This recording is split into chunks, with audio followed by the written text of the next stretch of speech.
but it's a class action lawsuit against all machines and that they're defective devices, okay? I have lawyers worked on this for 5 months.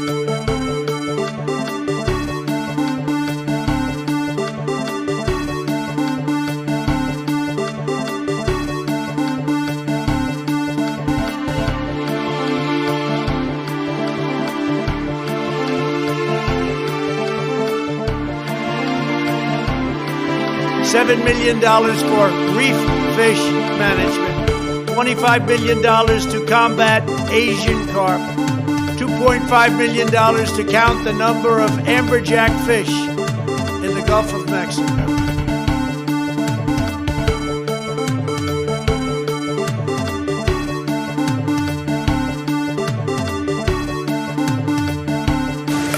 I am not up to the job.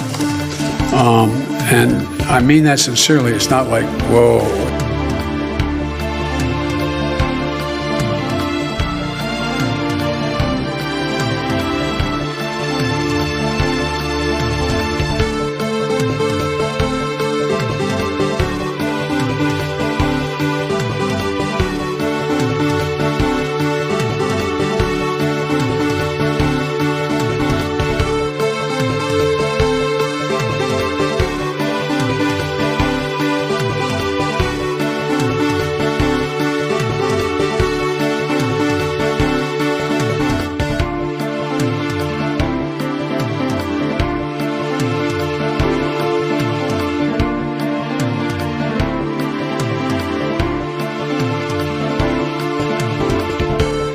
Oh, seriously, hot sauce. I've been eating a lot of hot sauce, a lot of raw peppers and hot sauce.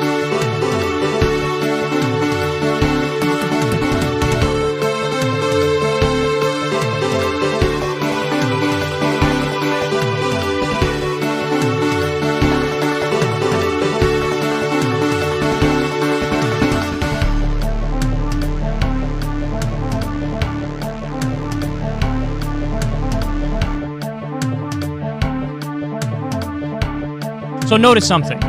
I defended him on his bad joke because I have standards and I have principles.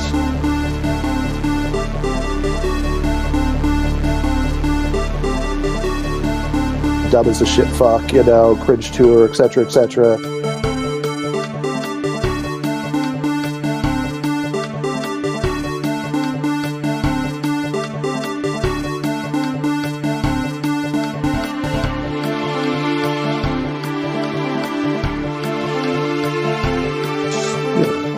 I eat extra sharp, that's what I eat.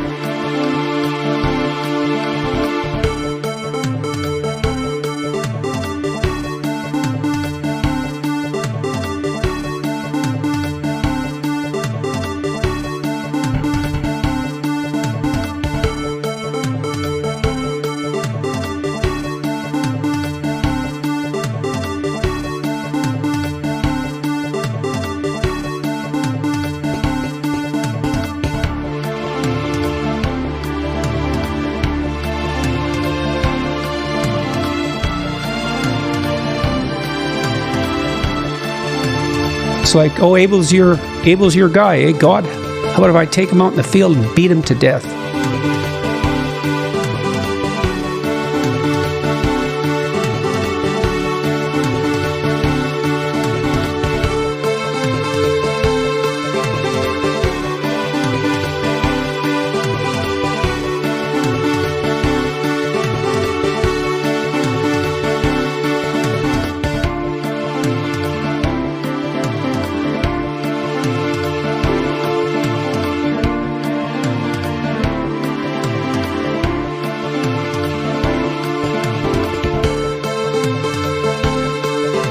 Get your words straight, Jack.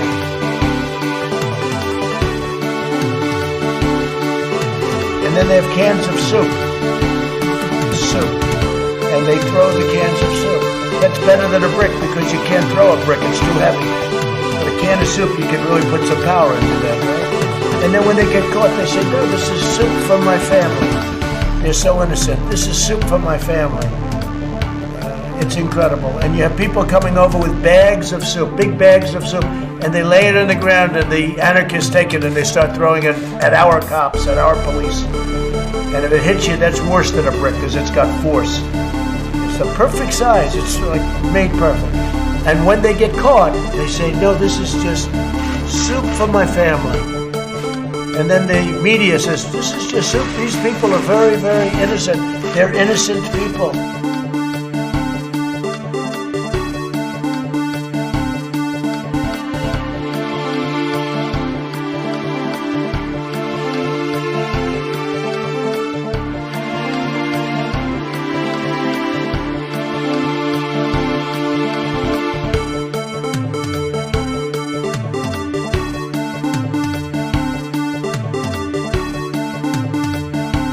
I went in yesterday and there was a television screen, and I said, this is genius.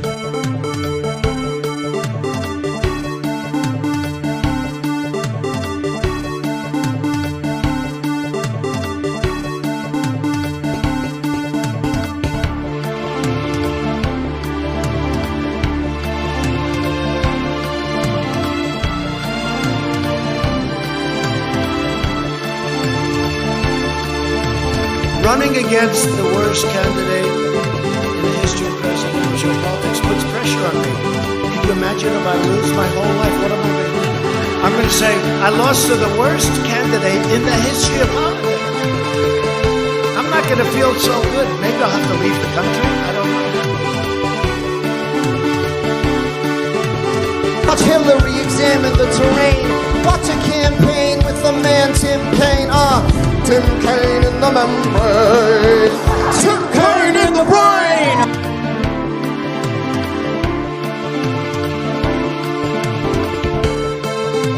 In case you don't know, and you haven't seen the latest polls, the American people hold the President of the United States in contempt. Let's go, Brandon. I agree.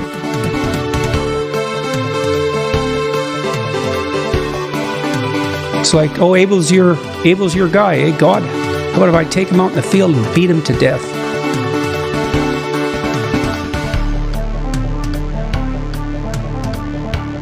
And where it should have stopped is at the deal standpoint, when they thought about it. I eat extra sharp. Hello, users, and welcome to another episodic in style ocean of the goddamn motherfucking goddamn, featuring me. I'm here, and I'm doing the program today. I'm here. I pressed the transition button. It's that easy. I don't know why my hair looks so weird. Whoa, look at this. I got hair. Yup, I got hair on my head. That's right. Welcome to the show. I'm here. I'm doing a program.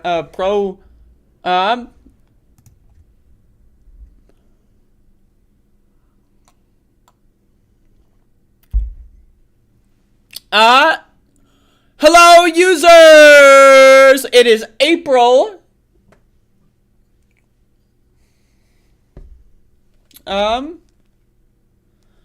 April 12th, 2022. Today it is 10:10 a.m. 10:10. It's 10:10 a.m. Eastern time. Is it daylight time? Are we in daylight time? Does anyone know? Are we in daylight time? Let me look this up. Are we in daylight time? That's the question. Are we in daylight? So we're in Eastern Daylight Time. Tuesday. Is this thing on? Is anyone We got Johnny Too Late. More like Johnny Too Early.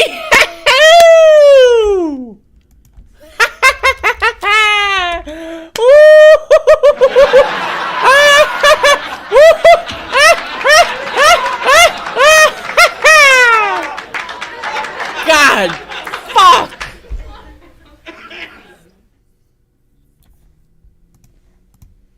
In the chat, welcome everyone to the program.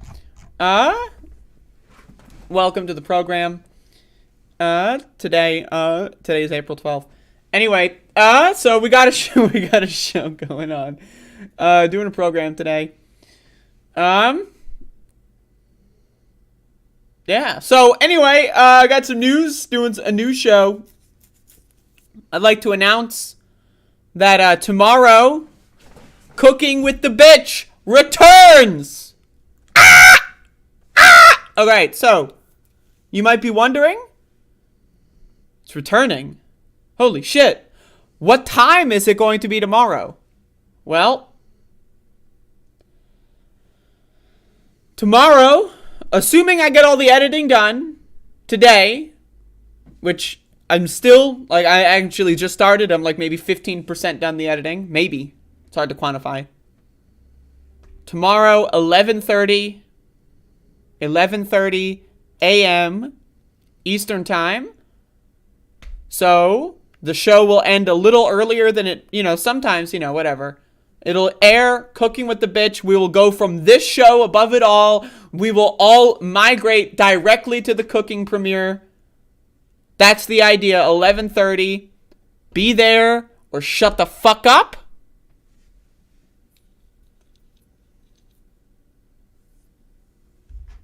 It's April 12th.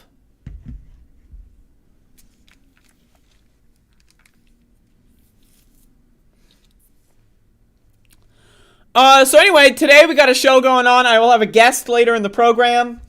So we'll do that. That's gonna happen. But for now, I got some news. People are wondering. Many people are wondering. A lot of people actually have been asking me these questions. They've been saying, "What's going on in me?" That's what they're telling me. Now, at first, it sounded like noises, right? At first, I couldn't understand what that meant when people would walk up to me and go, "Whoa!" But now I do understand. And so many people have been asking, when is this week's Doom stream? When is it going to happen?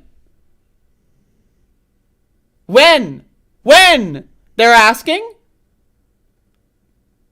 Well, I'm here to tell you.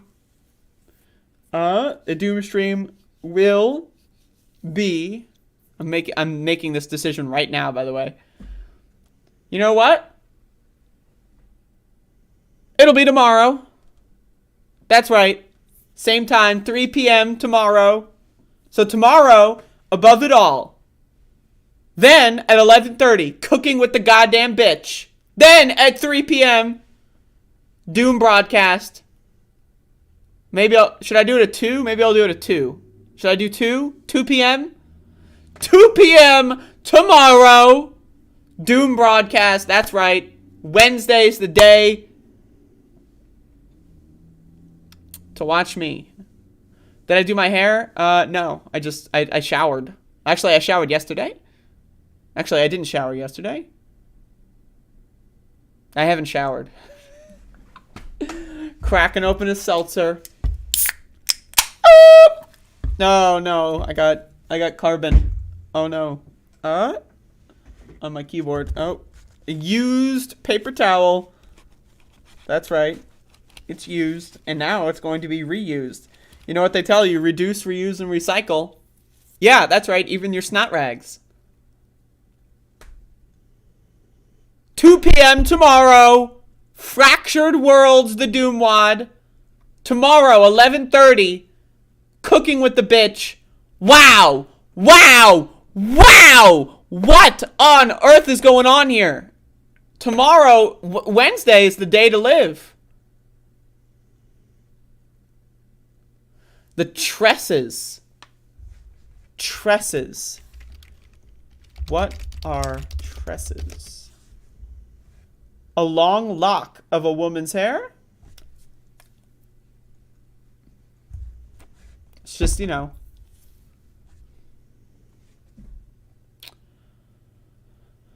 No shower looks good to me. What a program for I mean multiple programs. What a series of programming. Tomorrow, Wednesday. Tune in or fuck off. Chris C in the chat. Are you Chris C on other platforms? All right, like, because if so, then thank you. Wink. And if not, if there's another one, then no thank you. Huh? Anyway, so people come in here, new show. Multiple people shot in New York City subway. The goddamn fucking...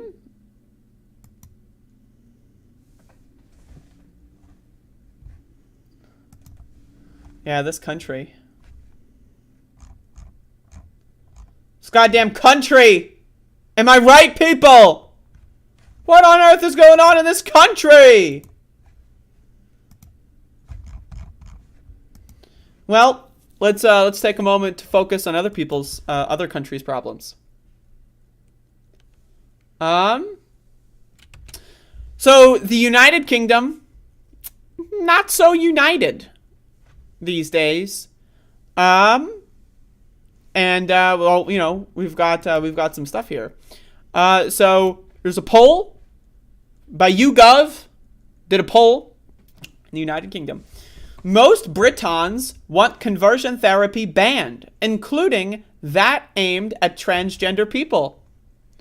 So for those of you that haven't seen, the Prime Minister of the UK has endorsed torture. Conversion therapy has been classified as torture by multiple international institutions. The Prime Minister for the United Kingdom is pro-torture of transgender people, has been advocating over the last few weeks and months in favor of torture for transgender people, making transgender people go through torture for, assuming, his entertainment. So let's see, how do people in the UK advocate or feel about their Prime Minister advocating for torture? So let's read. This is from YouGov. The government's plan to exclude trans people from promised conversion therapy bans goes against the wishes of conservative voters. So even conservatives in the UK are against torture. That's interesting. You'd think conservatives would be pro-torture, but in this instance, they are not. The government has been under fire recently for watering down a long-promised ban on conversion therapy, where individuals attempt to change someone's sexual orientation or gender identity by excluding transgender conversion therapy from proposed legislation. The move has angered campaigners and LGBT rights organizations and split the Conservative Party, with LGBT Tories pledging to not stop campaigning until Downing Street confirms trans people will be included in conversion therapy bans. Conversion therapy is torture. A lot of conversion therapy was founded upon science that uses electroshock therapy. Basically, you know, shocking people into submission like they're animals. Other forms of conversion therapy have included lobotomies. That is to say, destroying someone's brain because they are deemed as broken because they are gay or transgender. A lot of conversion therapy nowadays, as well, is just like locking you into a room with someone who's constantly invalidating you and saying you need to agree with their invalidation or else you can't leave, essentially. It's like, you know, mandatory psychological torture. But let's read this poll here. So this is interesting. More than 6 in 10 Britons support banning conversion therapy, whether it is aimed at lesbian, gay, and bisexual people or transgender people. So the question from YouGov is, do you think conversion therapy, where people seek to change someone's sexual orientation, gender identity, should or should not be banned? So there's basically a 3% delta. So only 3% of the UK thinks that torture for gay people shouldn't be allowed, but for trans people should be allowed. That is an extremely shocking minority position. That there's only a 3% delta. But anyway, so 65% of the general population is against conversion therapy for gay people. Only 62% against conversion therapy for trans people. Now, again, it needs to be understood that the fact that still 35 to 40% of the country is pro-torture, like, that's shocking. Like, yes, the delta between the two, which is what's being discussed here, is interestingly low. But the fact that there's still, like, 35% of the UK that's like, yeah, let's torture the fuck out of the gays and the trannies. Fuck them. That's crazy. That's crazy. That's crazy. I'm sure we'd get even more shocking results if we polled in the United States. But 35% of the people in UK are in favor of torture. Right? Intend to vote conservative. Once again, the delta with conservatives is slightly larger. Those who... That's interesting, though. 63 to 58 and 72 to 68. So the delta with those, depending on their party affiliation,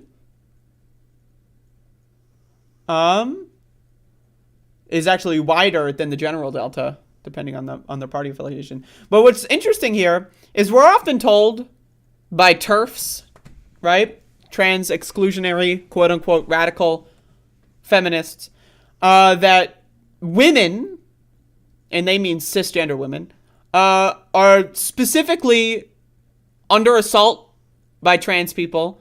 Women have lost more rights because of trans inclusiveness than ever before. And yet, when you look at this poll, 60% of men want to ban torture for gay people. 58% of men want to ban torture for trans people. But we look at the numbers for women. 69% of women want to ban torture for gay people. Still, 30% of women want to torture gay people. That's fucking crazy. That's fucking crazy. That's fucking crazy. 66% of women want to ban torture for trans people. So the women are more likely to be anti-torture. That being said, the delta is larger between gay and trans torture. There are more women that are anti-gay torture but pro-trans torture. Men, they're just pro-torture all around. They're like, yeah, we'll torture anyone we can. But yeah, it's pretty interesting. Among most of these groups, you really do see it's like a 60 to 70% range in almost all of these groups. Like, the age breakdowns are pretty much all the same. You'd think younger people would be more likely to be against torture. But actually, it seems that the 50 to 64-year-olds are the least likely to support torture.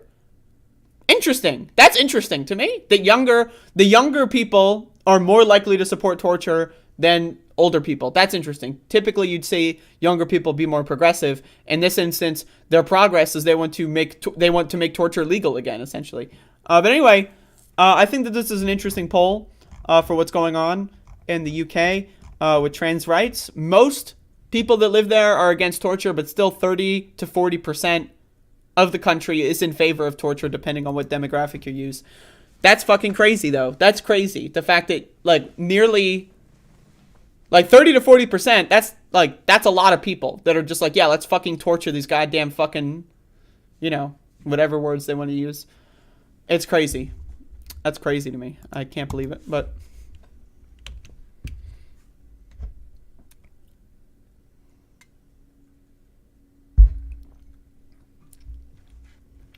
Anyway, speaking of torture, here we have an article from The Guardian.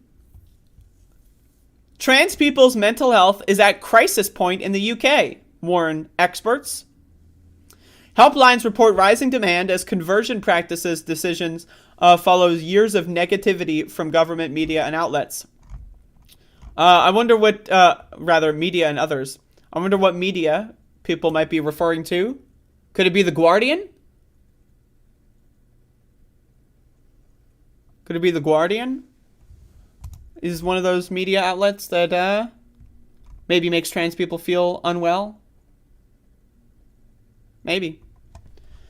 The mental health of the UK's transgender community is at a crisis point, professional bodies and supports groups have told The Guardian. So now The Guardian is aware of this. Is going to be any change in The Guardian's, way of doing it? I don't know. The stark warnings follow a week of intensified public discussion of transgender rights as the government moved to exclude trans people from a ban on conversion practices. Again, quote-unquote conversion practices, aka torture. This is torture. If you lock someone in a room against their will, I mean, what is that? Enslavement, right? And then you psychologically berate them and abuse them until they submit to your every will, that's torture. That's enslavement and torture. It's not a practice. So there's no conversion going on. It's just torture. The Equality and Human Rights Commission also published a guidance saying transgender people could legitimately be excluded from single-sex services if the reasons were justifiable and proportionate. Say that again.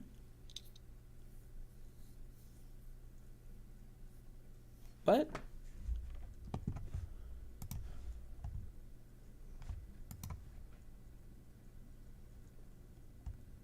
What? I'll read that later. That's a whole nother can of worms. I will read that shit later. The focus on such issues has raised concerns among experts who see a direct line between statements made by politicians and individual well-being. There is strong evidence that minorities experience greater levels of stress when their rights are being debated. Huh. Now you might think, no fucking shit, bitch. When I saw this headline, I was thinking, anyone who's shocked by this, honestly, if anyone deserves to be tortured, it's anyone that would see this article and go like, no way. Anyone who's in any way surprised by this result, right? Though, if like they need to go, like, I don't know, man. They need to go to like 3rd grade or something again, because or for the first time, depending on. My God, the mental health of the trans community has been affected, not just in the past week, but over the past few years, by the perception the government is hostile to trans rights. They sense that they are not protected, and the fact that this is happening against a backdrop of hate crime and transphobia is on the rise. Isn't that crazy? Isn't that fucking crazy? When people's rights are under attack and people getting beaten, murdered in the street because of being gay or trans, is going to make more people in that community feel unsafe. Someone was literally murdered and thrown off a bridge for no other reason than being gay. As a gay person, that makes me feel uncomfortable. Someone was fucking raped and murdered and thrown into traffic for being trans. Maybe I, as a trans person, am going to be slightly less comfortable leaving the house. Wow. That's shocking. I would have never guessed. Jowett conducted research for the UK government on conversion practices last year ahead of the consultation on a ban. He emphasized that all psychological and medical bodies in the UK, including the Royal College of Psychiatrics and the British Medical Association, were united in the view that the practice was unethical, potentially harmful, and not supported by evidence.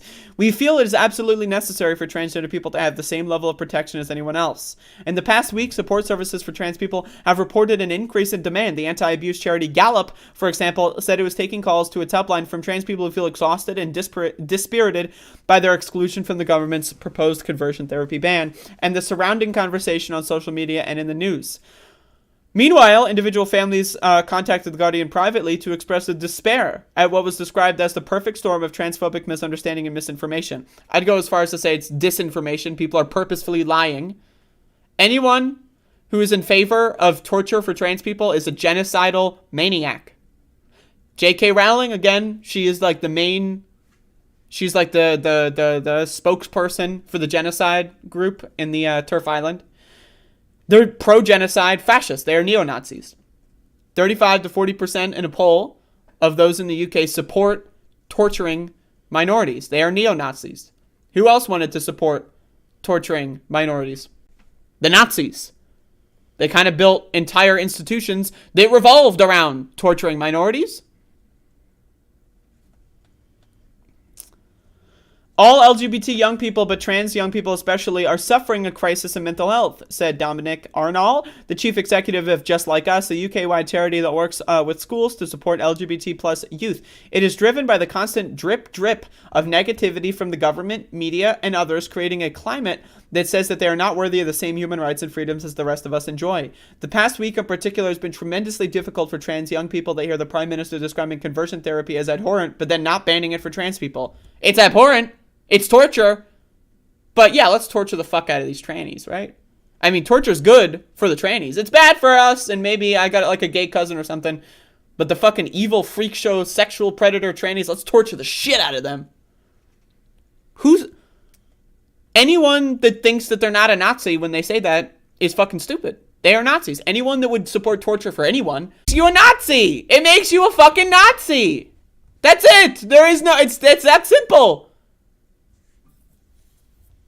If you recognize that there's something wrong with torture, and you still want to wield that as a tool against only certain minority groups, the 1940s called, buddy. I don't know what to tell you. Anyway, is The Guardian going to change anything? Probably not. Is anyone going to change anything? Probably not, because this is the point. They like this. These outlets that fundraise off of the idea that they're like, oh, they enjoy this. This is like, to them, this is like, yes, maybe they'll kill themselves so we don't have to do the work for them. That's what they view this as, because they are neo-Nazis. Anyone that specifically wants to wield torture against certain minorities that they dislike is a neo-Nazi, full stop. You don't need to do any other, but on this issue, it doesn't matter what other issue. They are pro-torture for minorities they don't like. That's neo-Nazi, that's it. Everything else, every other opinion they've ever had is irrelevant. It will never be relevant until maybe they stop advocating for torture against minorities. But until that point, they're Nazis. It's a waste of time and effort to pretend like anything else. J.K. Rowling is a Nazi. Boris Johnson is a Nazi. Full stop. That's it. That's it. There is no, and then also, they're Nazis. It's that simple. The Nazis have control of the UK's parliament. It's that simple. I don't know what else to tell you. Anyway, that's horrifying.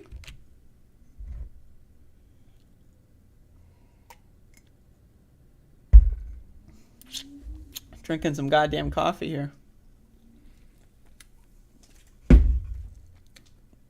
Spilled seltzer in my hair. Look at that. Look at this. I spilled the seltzer in my hair. I'm just going to leave it there. Fuck it.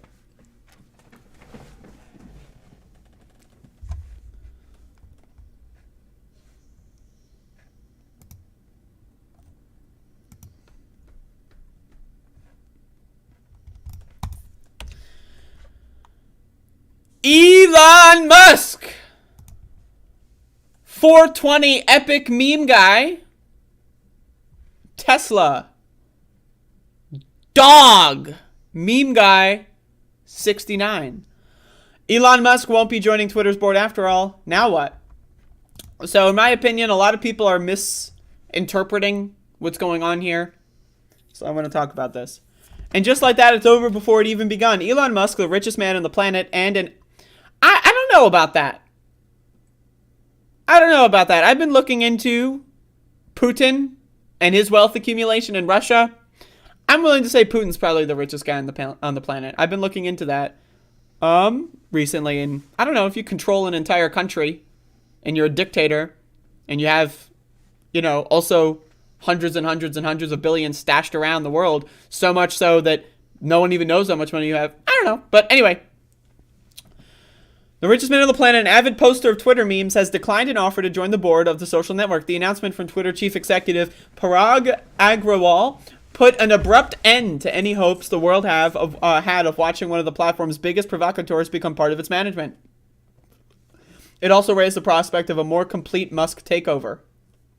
We announced on Tuesday that Elon would be appointed to the board, contingent on a background check and formal acceptance. Oh, thank you for that.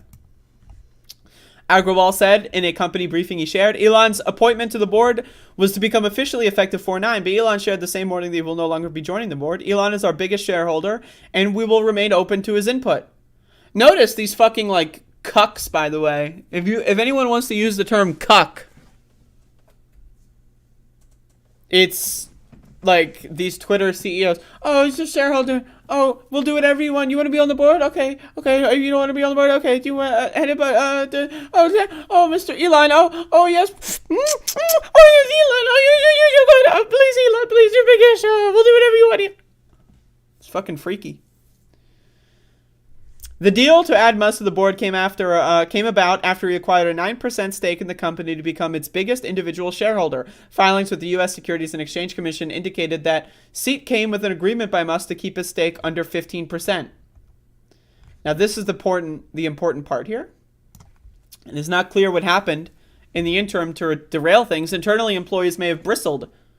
I at the appointment of a business magnate who has previously used the platform to call people pedophiles, pump fringe cryptocurrency projects, get in trouble at the SEC, raise doubts about COVID-19 vaccines, and mock social justice activism. A recent series of tweets criticizing the company may have also been called into quite blah, blah, blah. So, people at Twitter that work there don't really want him to be there. But of course, the CEO and the board people, Elon Musk, we love you, you're so good and special, and you got this 420. The path forward is equally unclear. Musk seems to still have a sizable stake in the company and hasn't yet made good on his past intimations? Interesting.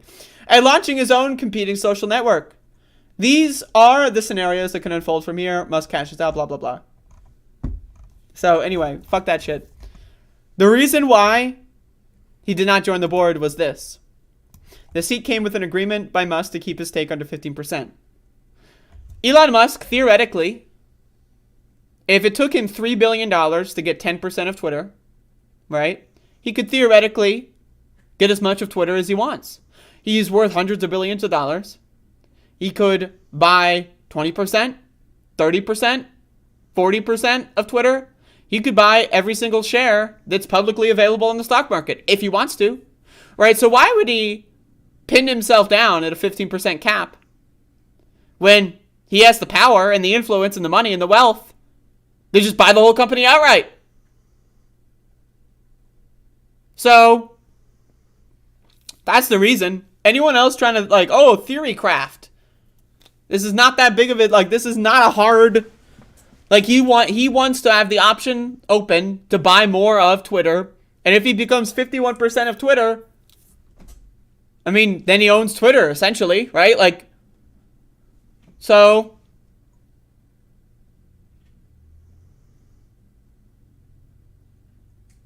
That's the reason. And also, guess what? He doesn't need to join the board to have influence. The CEO is basically sucking his dick on Twitter publicly every day. If you look at his profile picture, the CEO of Twitter, you might see, it's like a cum tribute style, right? It's cum all over his face, right? Why? Because Elon Musk is Big Daddy Space Guy, and he has as much influence and power as he'll ever have. He doesn't need to join the board. He has more power if he doesn't join the board. The board idea of him joining the board, literally, the only reason to do that was to put any sort of cap on Musk's potential future options. Why would he do that? When the CEO's already sucking his dick on fucking national television, going out there saying, oh, Musk, oh yeah, I love Musk. Why? So obviously Musk is planning, he wants to keep his options open. He'll probably buy more of Twitter. There's no reason whatsoever for him to accept that deal. Because he has more power and influence over the website without joining the board. The board is just a formality. It doesn't mean anything. It's that simple. So, there you go. Just want to talk about that.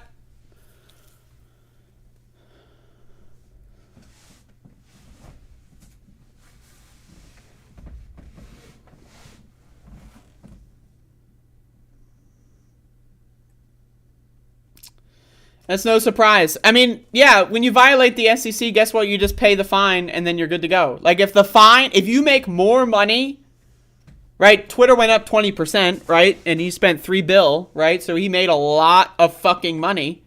Hundreds of millions of dollars. He probably made probably 2% of his profit is just going to pay that fine.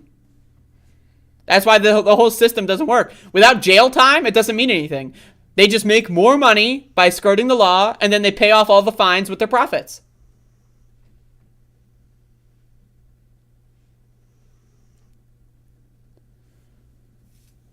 Do you agree with your statement? Putin has handheld oligarchs that cumulatively are richer. I agree, yeah. The oligarchs, as well as his personal wealth, as well as the fact that he controls an entire country.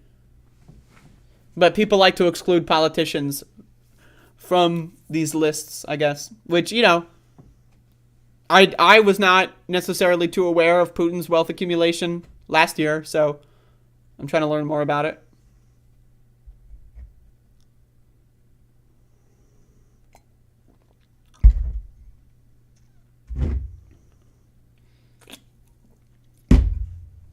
We got a goddamn going on. We got a goddamn going on. A fucking motherfucking fuck going on. Wow. All right, so I got one more story that I want to talk about. I shit all over my face. And then I'm going to get my guest on. We got a guest going on. Coming on, even. We may finally know how magic mushrooms work to relieve depression.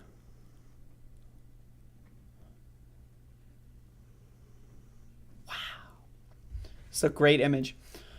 This is from ScienceAlert.com. For many people with treatment-resistant depression, in recent years, hope has been offered by psychedelics such as psilocybin, the key active ingredient in magic mushrooms. Actually, the active ingredient is psilocin. Psilocybin gets converted to psilocin during the process of consuming it. So it's not the active ingredient, but, you know, whatever. I'm nitpicking. It appears that psychedelics may flip the switch on rigid brain networks, but we haven't been entirely sure how that works. Now, new brain mapping research from a leading group of psychedelics researchers deepens our understanding of how psilocybin works in the brain, first dissolving and then expanding brain connections. Certain parts of depressed people's brain become more interconnected and flexible after 2 doses of psilocybin, and these changes lasted up to 3 weeks after treatment, the study found. These findings are important, says neuropsychopharmacologist, wow, what a word, David Nutt of the Imperial College London, ICL. For the first time, we find that psilocybin works differently from conventional antidepressants, making the brain more flexible and fluid and less entrenched in negative thinking patterns associated with depression. So basically, let me boil this down for you. Depression and anxiety is essentially, it's a hyper-connected part of your brain that will cycle on negative things, right? So the more you think about negativity, it's a feedback effect. You think about it, oh, this thing is really stressing me out, it's stressing me out. And then, like, it creates, like, it's kind of like, imagine, like, when you're walking through, the forest. And if so many people over the course of years and years walk through the forest, it creates a trail, right? That's kind of what we're talking about in the brain, right? So when you have an anxiety disorder, what you do is every time you ruminate on certain things, it deepens the connections that make it so that, you know, it's easier to fall into that trail. It's like, so the idea of mushrooms is what they do is they kind of just fuck around with all of your connections. They go like, whoa, like your brain starts talking to other parts of the brain. All of a sudden, you're not entrenched in the same thought patterns and thought, loops of anxiety. Right? And you're able to maybe deepen the connections between other parts in your brain. And eventually, the trail that was once there will eventually, plants will grow out of it and then the trail will be gone. That's the idea. Anyway, let's keep reading. Many indigenous people have long used magic mushrooms and other plants for their healing and hallucinogenic properties. In only the last 2 decades or so has there been a cautious resurgence in clinical research fronted by researchers behind the latest study to understand whether psilocybin may help to alleviate depression and anxiety and how psychedelic drugs affect the brain more generally. Just last year, a small landmark trial from Nutt and colleagues showed psilocybin coupled with psychological therapy was at least as effective as taking a common antidepressant. Escitalopram, a drug that often comes with impactful side effects such as weight gain, lack of libido, and insomnia. I will tell you this. You do not and will not have any libido problems when you're doing mushrooms. Let me tell you that much. In a 2018 brain imaging study of 20 people with depressive symptoms, psilocybin also appeared to enhance people's emotional response rather than blunting it like antidepressants tend to do. But observing positive benefits among small groups of people is one thing.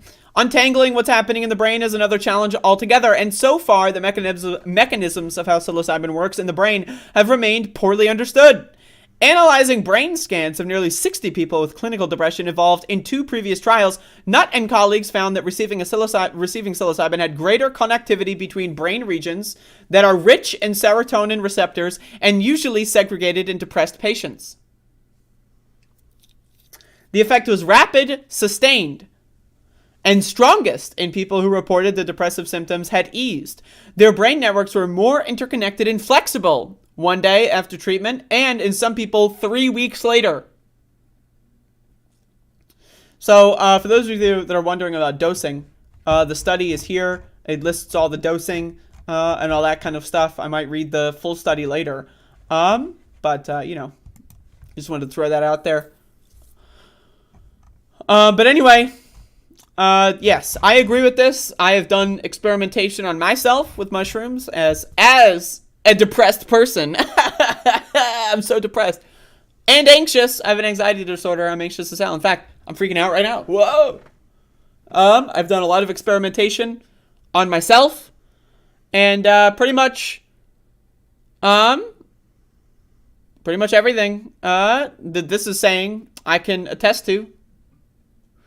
For me, oftentimes when I would have a bad trip, as it were, it usually is revolving around my anxieties. Sometimes I have a lot of anxieties that pile up. And sometimes when I'm having a mushroom experience, my anxieties will come flooding out.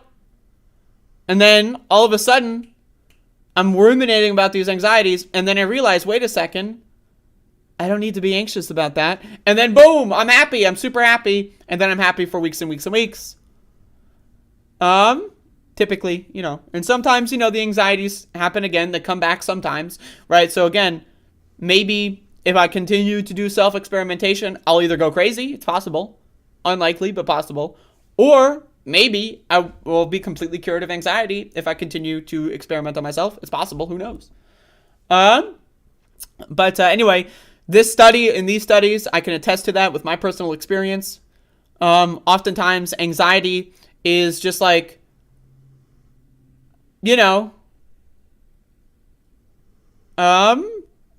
it's like, it's just like something you're used to. It's like a habit. It's like, biting your fingernails or, pulling your hair or, something like that. It's like a habit, but in your brain, in the subconscious and in the conscious level. But a lot of the times anxiety is subconscious. So you don't really notice it until you're in the middle of these thought patterns that are really unhelpful and really, annoying to deal with. Having to constantly ruminate over every bad thing that's going on or could happen, or what if this happened, or what if I did this, and then several years later, then the world explodes, right? So what it does is it hyperconnects your brain in a way that allows you to get more context in solving your problems, right? You can just, maybe I'm having anxiety over a problem I need to solve, but maybe the anxiety doesn't help. Right? There's helpful anxiety and there's unhelpful anxiety, right? Anxiety is a natural response. You should have anxiety over certain things. Like if you're cooking food, right? You want to have anxiety over the fact that you want your food not to be poisonous, right? So like meat eaters, I don't eat meat because I'm not a Nazi psychopath. But if you're a Nazi psychopath who eats meat, you're a freak show. You should probably stop eating meat. You're a fucking crazy person. That said, you should have anxiety over how long you've cooked your meat, right? Because you don't want to eat your meat and then get sick and die, right? So a lot of anxiety is a natural response. It's good. You should have anxiety about certain things, but sometimes people's anxiety goes overblown. Like me, for example, I have an anxiety disorder. Fucks me up, right? So sometimes you need that helpful outside perspective. Psychedelic drugs can help people attain that outside perspective that they need to be able to determine what anxiety is real, what I need to be anxious about, and what is just my brain trying to convince me to have a bad time. And so, there you go. Pretty good. Once again, I also want to talk about why are these drugs illegalized? Well, in the 1950s and 60s, scientists and researchers were using LSD and mushrooms as a way to treat alcoholism. And to treat people for cigarette addiction. But it was mainly alcoholism, and they had profoundly positive results. A majority of people in the 1950s to 60s studies that were treated with LSD and mushrooms for alcoholism, not only were they able to cure their alcoholism, but they said that the idea of drinking made them sick. Why? Because they always knew that it was a problem. The mushrooms or the LSD allowed them to see what the problem was from an outside perspective. See, yeah, getting drunk every day and beating my spouse or beating my kids or being a horrible family member, a horrible coworker, not good. And I had to break the cycle. And it allows people to see things from an outside perspective. But why were they banned? What happened? Oh, it's because of the blacks and the hippies. According to the Richard Nixon administration, the Controlled Substances Act of 1970 was specifically designed in a way to target the groups that would not vote for Republicans in elections. They said specifically that it was the blacks and the hippies that they were targeting the most, the anti-war movement, as well as just generally black people. Not a huge fan of Republicans, typically. So what they did was they illegalized substances like LSD and mushrooms, as well as marijuana and other such things. And so that's the reason why it was banned. It wasn't banned because, oh, people are going crazy. Whoa! Like the propaganda from the 1970s would want you to believe. Like the reefer madness garbage, right? People are doing LSD, man, and then they never came back. They lied to you. The whole reason why, in declassified documents it was shown, memos being tossed back and forth in the Richard Nixon administration, the only reason they targeted these drugs and not alcohol, white people like alcohol. Good, hard-working Americans like their beer. And so, what can we target that the black people like, or that the hippies like? What can we target? Because they don't vote for us. How can we throw them in jail? And guess what happens when you go to jail? You lose your right to vote. So again, the science has always been in support of psychedelics for therapy. It's always been since the dawn of research. So the idea of it, people needing to walk on eggshells or do cautious research to find out what's going on and how these things affect the brain, it's purely propagandistic. We don't need to be doing cautious research. Now, should we be careful? Absolutely. We should do that just because it's the right thing to do scientifically. It's just the right thing to do scientifically, to be cautious with everything. But this idea that, if we make one bad decision, the brain's gonna get fried! Ah! That's not gonna happen. I mean, it could happen, I guess. Anything is possible, right? We could all spontaneously combust if it's possible, right? So, factor this in. The science has always been in support of psychedelic therapy. And now it's just we're undoing the disastrous damage of the previous generation. And, it's about fucking time. All right. So I got a show going on, doing a program here, doing a show. I'm going to use the bathroom. I'm going to enter the urination station, and then we'll bring a guest on. Gonna have a guest on the show. But first I must use the urination station. So please hold the phone. I will be right back. Look, talk about education. I propose that what we take is those very poor schools, the Title I schools, triple the amount of money we spend from $15 to $45 billion a year. Give every single teacher a raise to the equal raise of getting out of the $60,000 level. Number two, make sure that we bring in to help the teachers deal with the problems that come from home. The problems that come from home, we have one school psychologist for every 1,500 kids in America today. It's crazy. The teachers are, and I'm married to a teacher. My deceased wife is a teacher. They have every problem coming to them. We have to make sure that every single child does in fact have 3, 4, and 5-year-olds go to school, not daycare, school. We bring social workers into homes and parents to help them deal with how to raise their children. It's not that they don't want to help. They don't know quite what to do. Play the radio. Make sure the television, make sure you have the record player on at night, the phone. Make sure the kids hear words. A kid coming from a very poor school, a very poor background, will hear 4 million words fewer spoken by the time they get there. There's so much. I'm going to go like the rest of them do, twice over. Okay?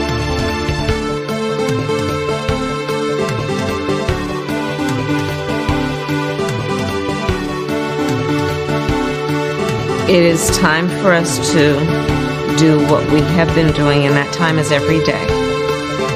Every day it is time for us to agree.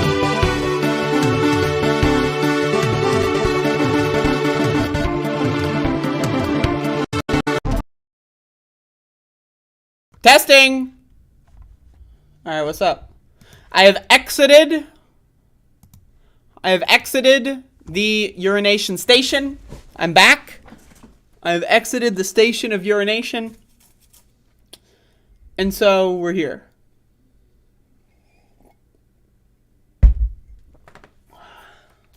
Goddamn mescaline. I'm gonna try mescaline. Goddamn.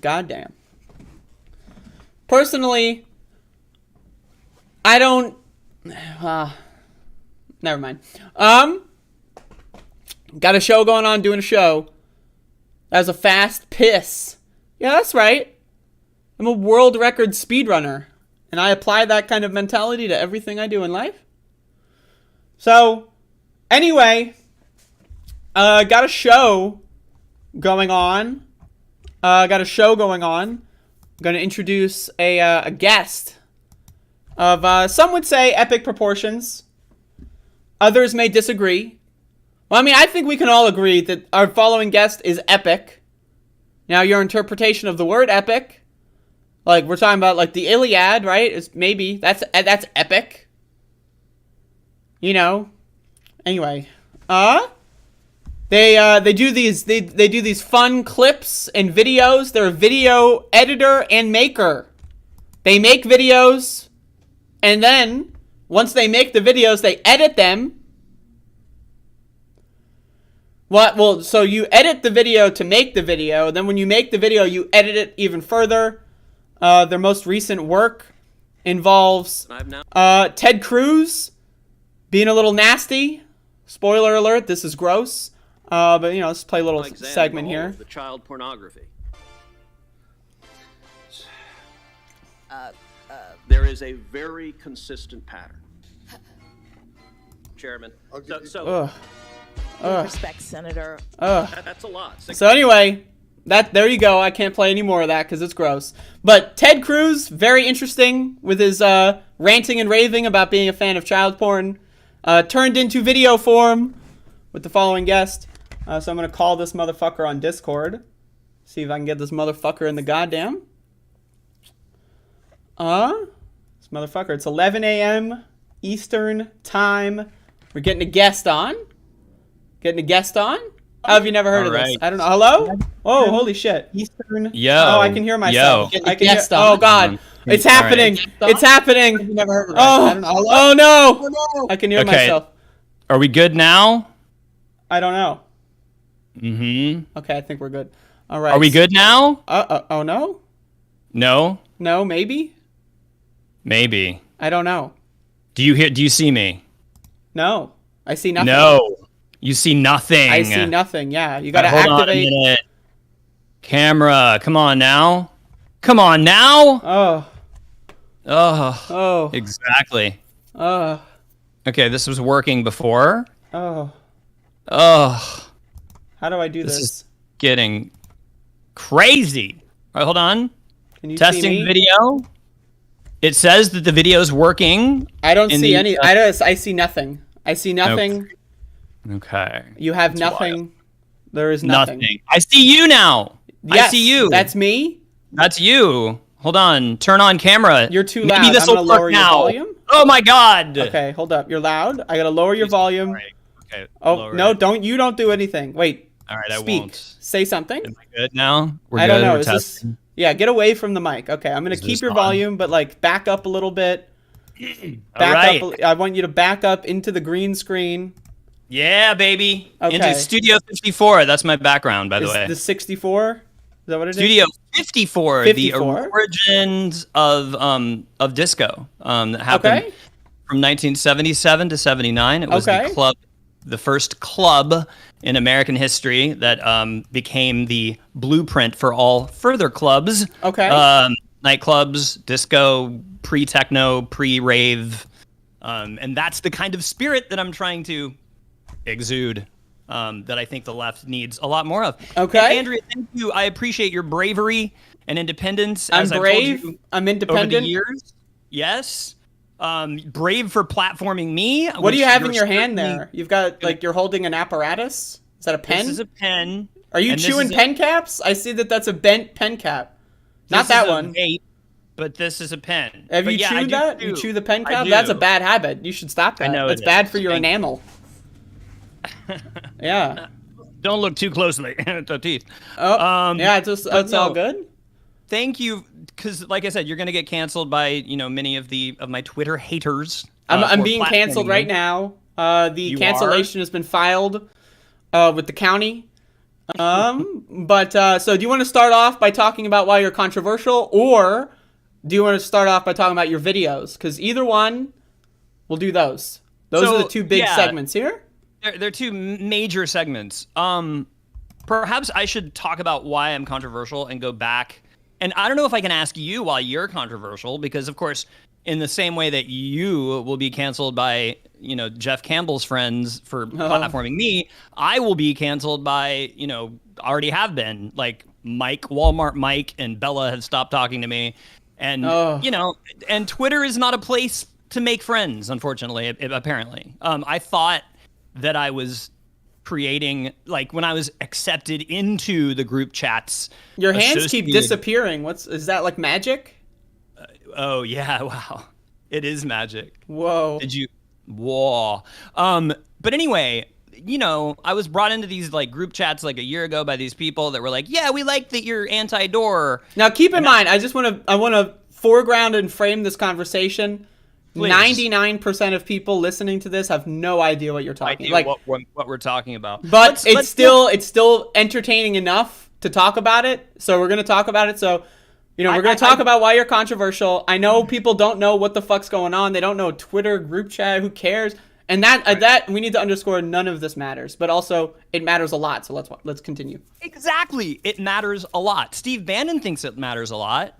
Vladimir Putin thinks it matters a lot. That's what he's been doing that's why he's been troll farming Twitter for 5-6 years.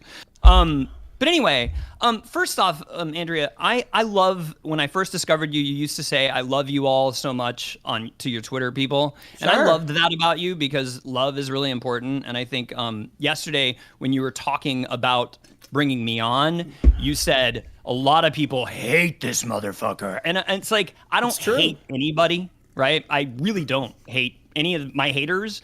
If you look back at some of the conversations that I tried to engage them in, you'll see that Well, let's underscore the word try. Yeah. Exactly. All right, keep going. So anyway, so I loved that about you, and I appreciate your bravery, your independence.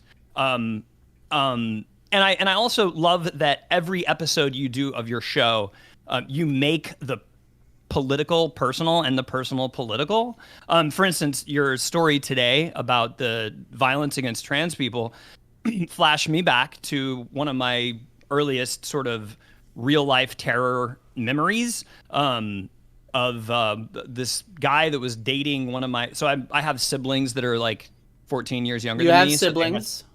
Yeah, they're like way younger than me. So, and are they embarrassed of your online behavior at all? Like, do they know this, that you're doing They don't. this? They're not on Twitter. They're musicians. They're the doers. And they tour. They just got off tour. They played with Pearl and the Oysters, and they're Oysters? from Florida. Are they scuba divers? No, the band Pearl and the Oysters. Okay. Anyway. Go on. But they're the doers. They're awesome. And they're in Florida. But anyway, the point is, I had my mom's babysitter for them, like, when I was like 14 and they were babies.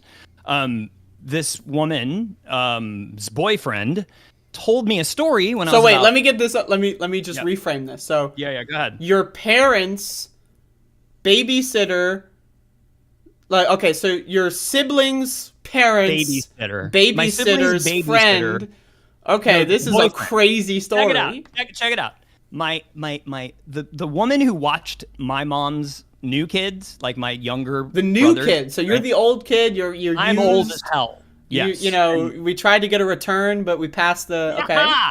Yeah. All right. So anyway, this is a story that's not fun. It's but a bad true, story. Okay. It's a horrible story. So God. he told me this. So this boyfriend of this babysitter, right, told me a story that resonated and sort of terrified me very early on, and really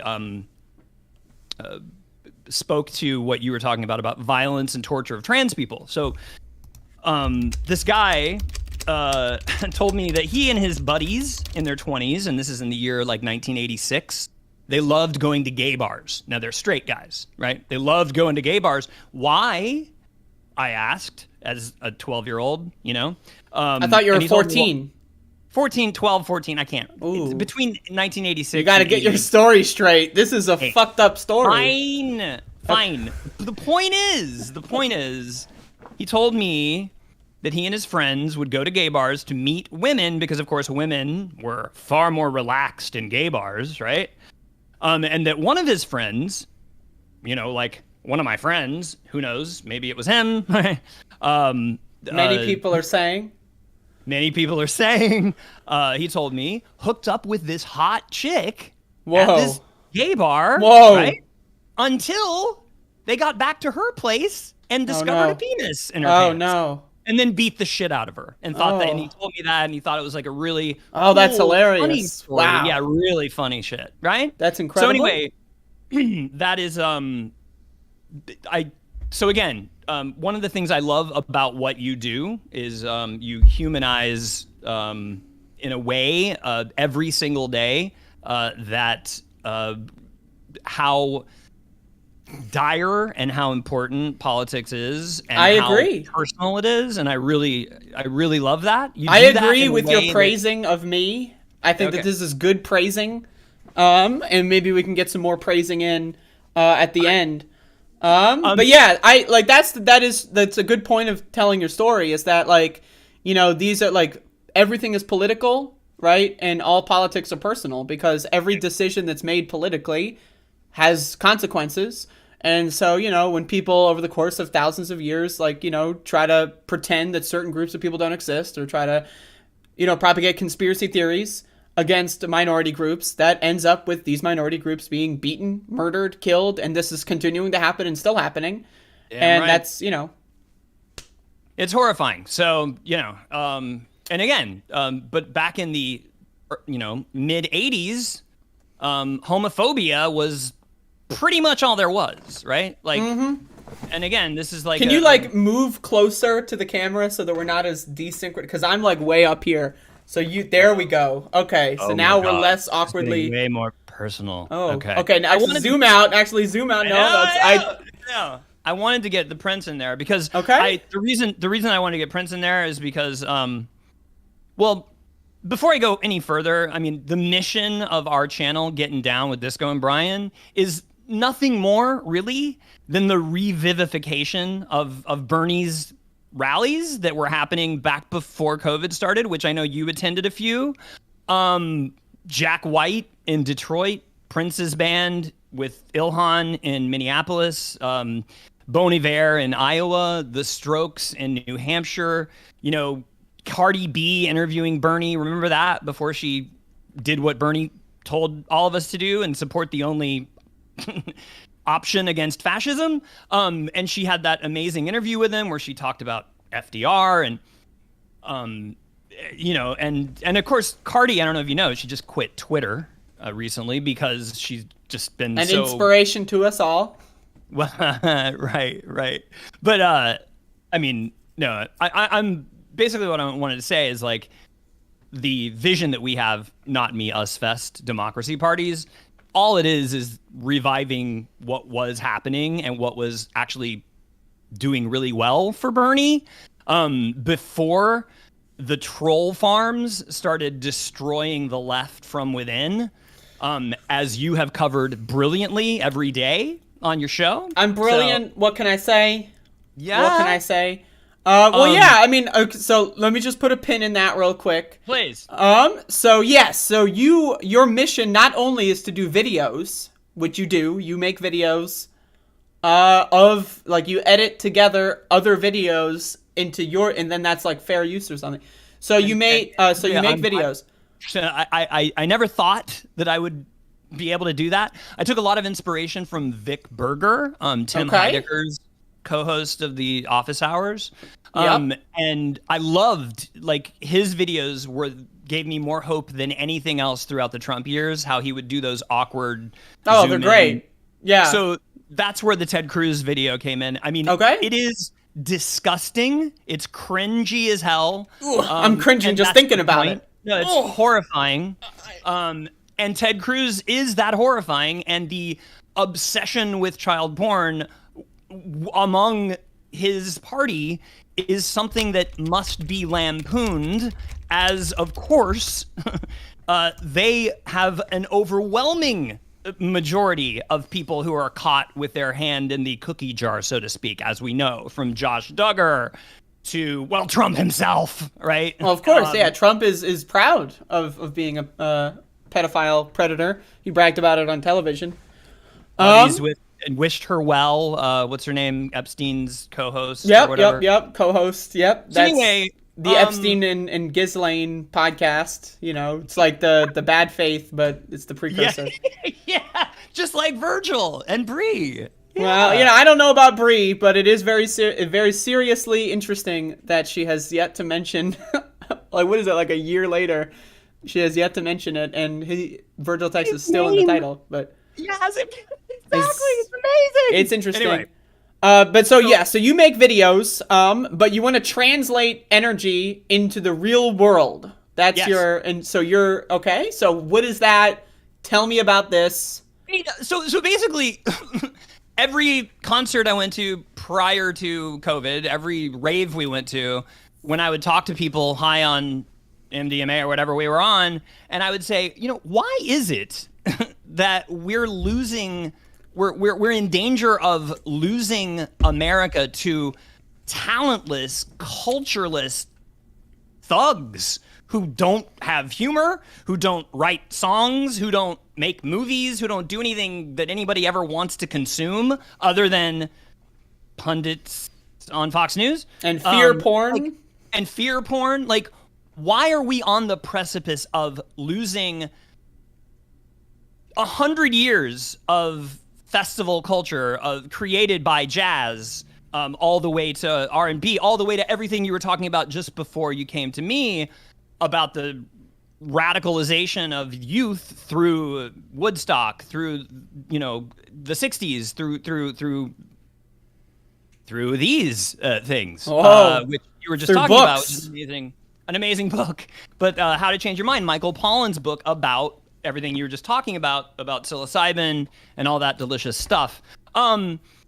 Anyway, what was I saying? So you were saying something. I asked you about, like, you're trying to create like an environment where people do all the party stuff and have fun, but instead of just going home, you turn it into voting or something. We're talking about politically weaponizing festival culture, okay?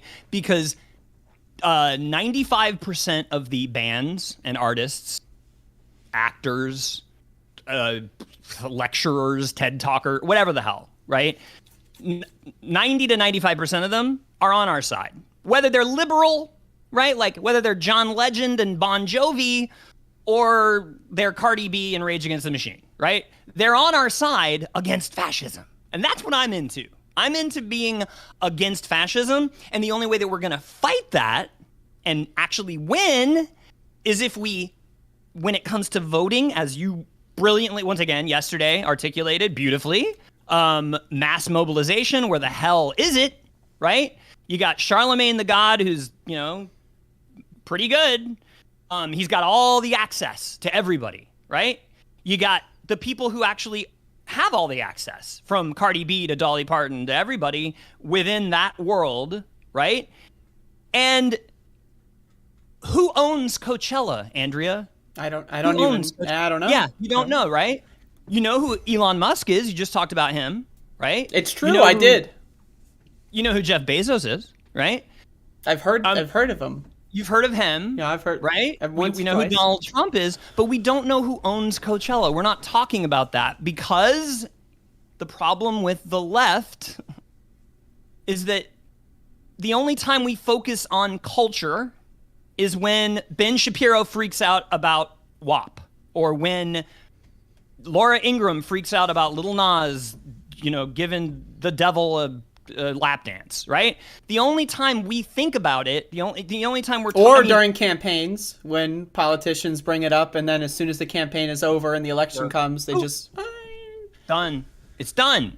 So it's like, that is what's so gruelingly frustrating to me, and it's so, as I say, Thomas Painfully obvious. That's clever. That's clever. I'm damn lots of clever stuff. Lots of damn. That's clever. Hate me. Holy shit. Yeah, thank you. Is it? I hope you're being sincere. I'm like half and half. It's good. I know. It's Thomas Painfully obvious that like everybody who is against fascism could. Oh, who owns Coachella? Going back to that, a guy named Philip Anschutz. Okay, who's donated tens of millions of dollars off of the profits he's made from Coachella, right? 90% of the people who attend and who play Coachella are pro-LGBTQ and anti-fucking fascist. And I'm trying not to curse because my aunts are watching. But your aunts are watching? Like the insect? Yeah. You have like an ant farm? Okay. Okay. Can I curse? Should I not curse? Is it okay if I curse? Please don't, Andrew. I'm just kidding. Please don't? Oh, no. You're telling me not to. This is my show. This is my show. What the fuck? All right. So, once again, the owners of a lot of these things are corrupt Republicans. The owner is Philip Anschutz, right? Okay. Not only owns Coachella. Before COVID, he owned 65% of the nightclubs in the country. That's a lot. Venues. Yeah, it's horrifying, okay? And he's donated, as I tried to say, tens of millions of dollars of the profit he's made off of the progressive community into the Heritage Foundation, the anti-gay legislation, the Republican Party, you name it, right? And of course, Coachella, when you go in there after Black Lives Matter, of course, they did a branding exercise where their front page, their website was, "We are so into social justice." Oh my God, of course, right? Mm-hmm. Yep. Because that, but it is obscene that the world of art and music and festivals, the people that make it happen, who know climate change is an existential threat, know that, that fascism is rising, that want to do something about it, can't. Or just choose not to, I guess, because this is the way it goes. It's like the collective helplessness. Like, if everyone got together, we'd be good to go, but you need to get the ball rolling, and no one wants to get the ball rolling.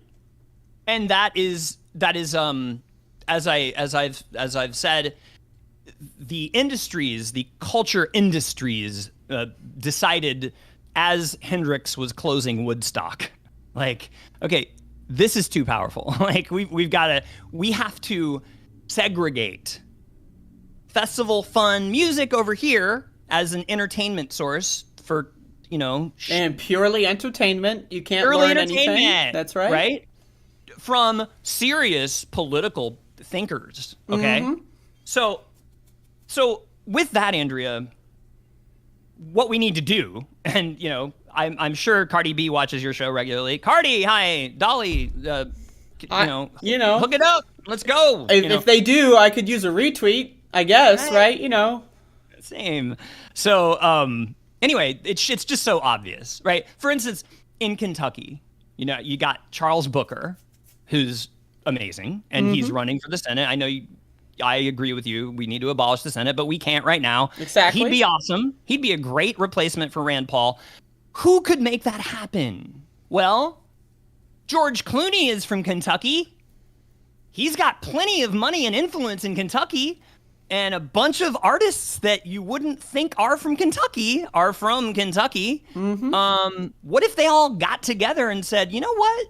Let's go and make sure that Booker is elected to the Senate by throwing these amazing festivals, right, to counter the hopeless, talentless, shit shows of Trump rallies, of MAGA rallies. Sure, yeah, because the Trumpers are doing rallies all over the country. All over.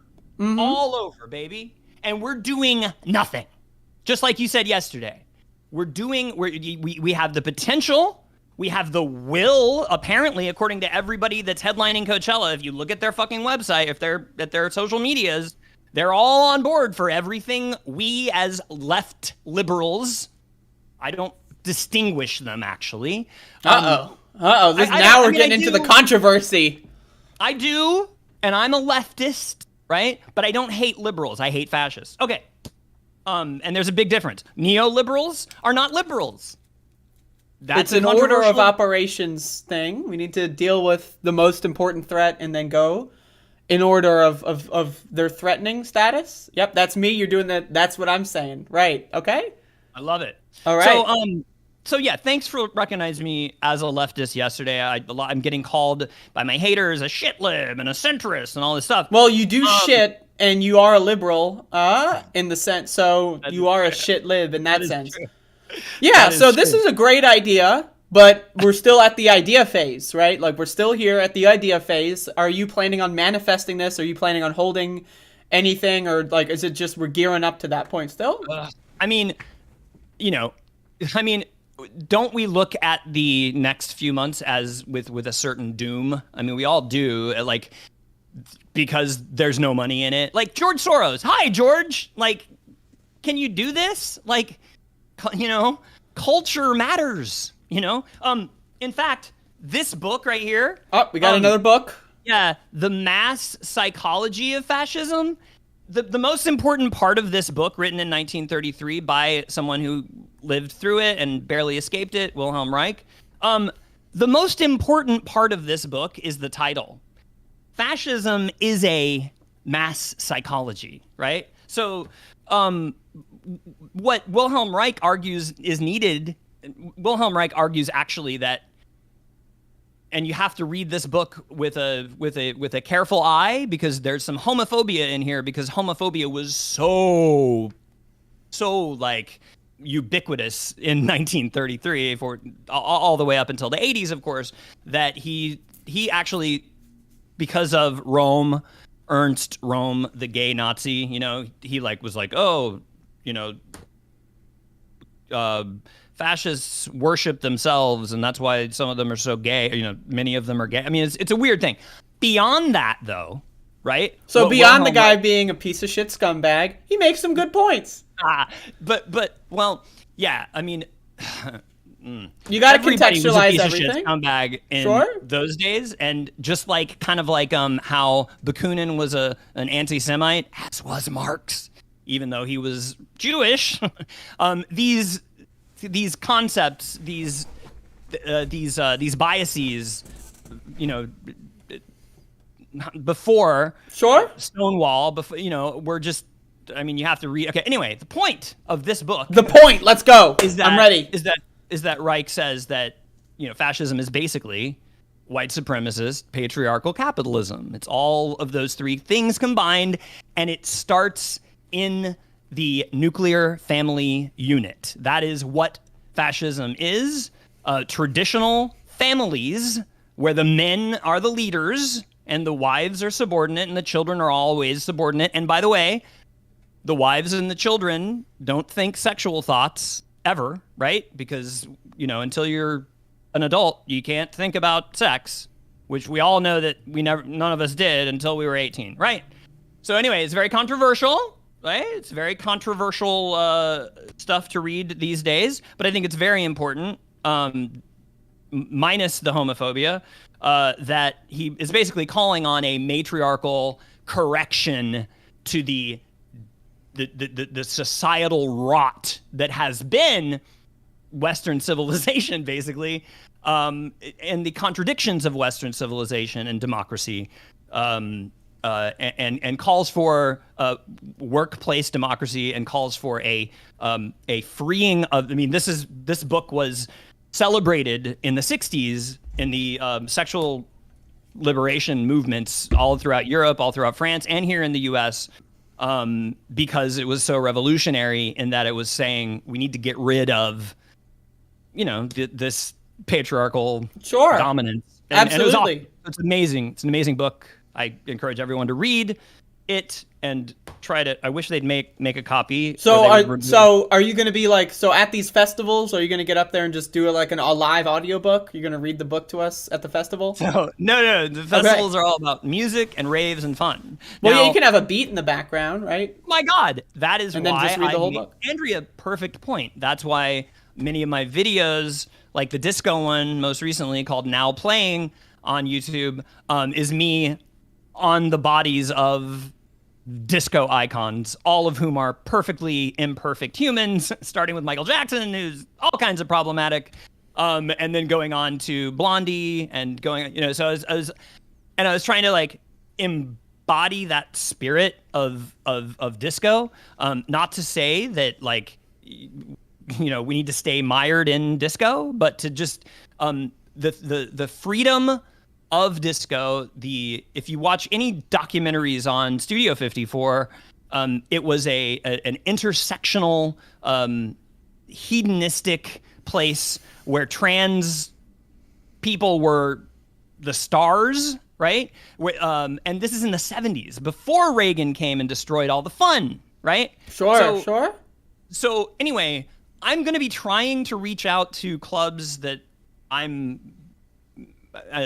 was before COVID a frequent member of here in the city. I've been a little afraid to go to raves since COVID. Yeah, that's what I want to ask about too. Like, how can we do this in the age of COVID? Like, it's a huge problem. But Andrea, we have to find a way to get out from our screens. We have to find a way, and if that means we all have to make masks the coolest thing in the world, then that's what we have to do. But we can't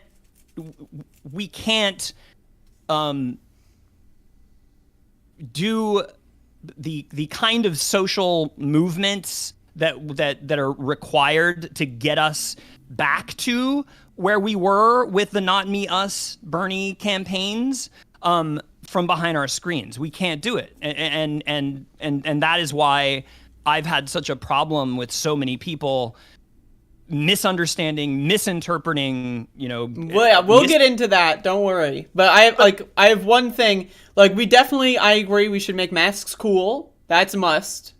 We should also probably be doing things outside, right? Like, you all need to touch grass, So or trees. I like touching trees more than trees grass, are cool. Yeah. I like trees as well. But yeah, outside in the summer, like it's a perfect opportunity for. That's so one of the things. George Clooney, once again. On like a side note, like when I participate in protests, like across the last couple of years since 2020, but really like even 2018, 2019 when I started getting into protesting and stuff. One of the things that protests often turn into are just like block parties in the middle of the street where people just like play music and dance in the middle of the street. You'll have the front of the crowd like doing the chanting, and then the middle of the crowd is everyone's just hanging out, smoking weed and having a good time. And that's pretty much like what everything devolves into. And it's like, if we like, you saw that especially in 2020, a lot of these protests, yes, people would be going through the streets and chanting and demanding what they want. But then a lot of the instances you go around and people are just hanging out. It's like, the whole city shut down. Let's go have a party in the street, Beautiful. And so that's the kind of thing that I think is a real big potential success as a blueprint is the merging of protests and politics and just like culture. Absolutely, Andrea. And I have not done enough actual research on this, but in Lebanon, there were like right around like a little after the Arab Spring protests.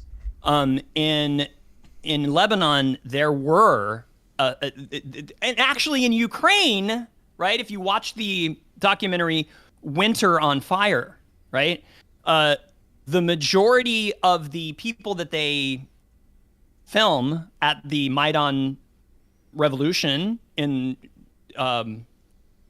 Kyiv are artists and musicians, right? And they're leading the crowds, right? And they're the most popular people in the Ukraine, and now, of course, many of them are fighting for their lives.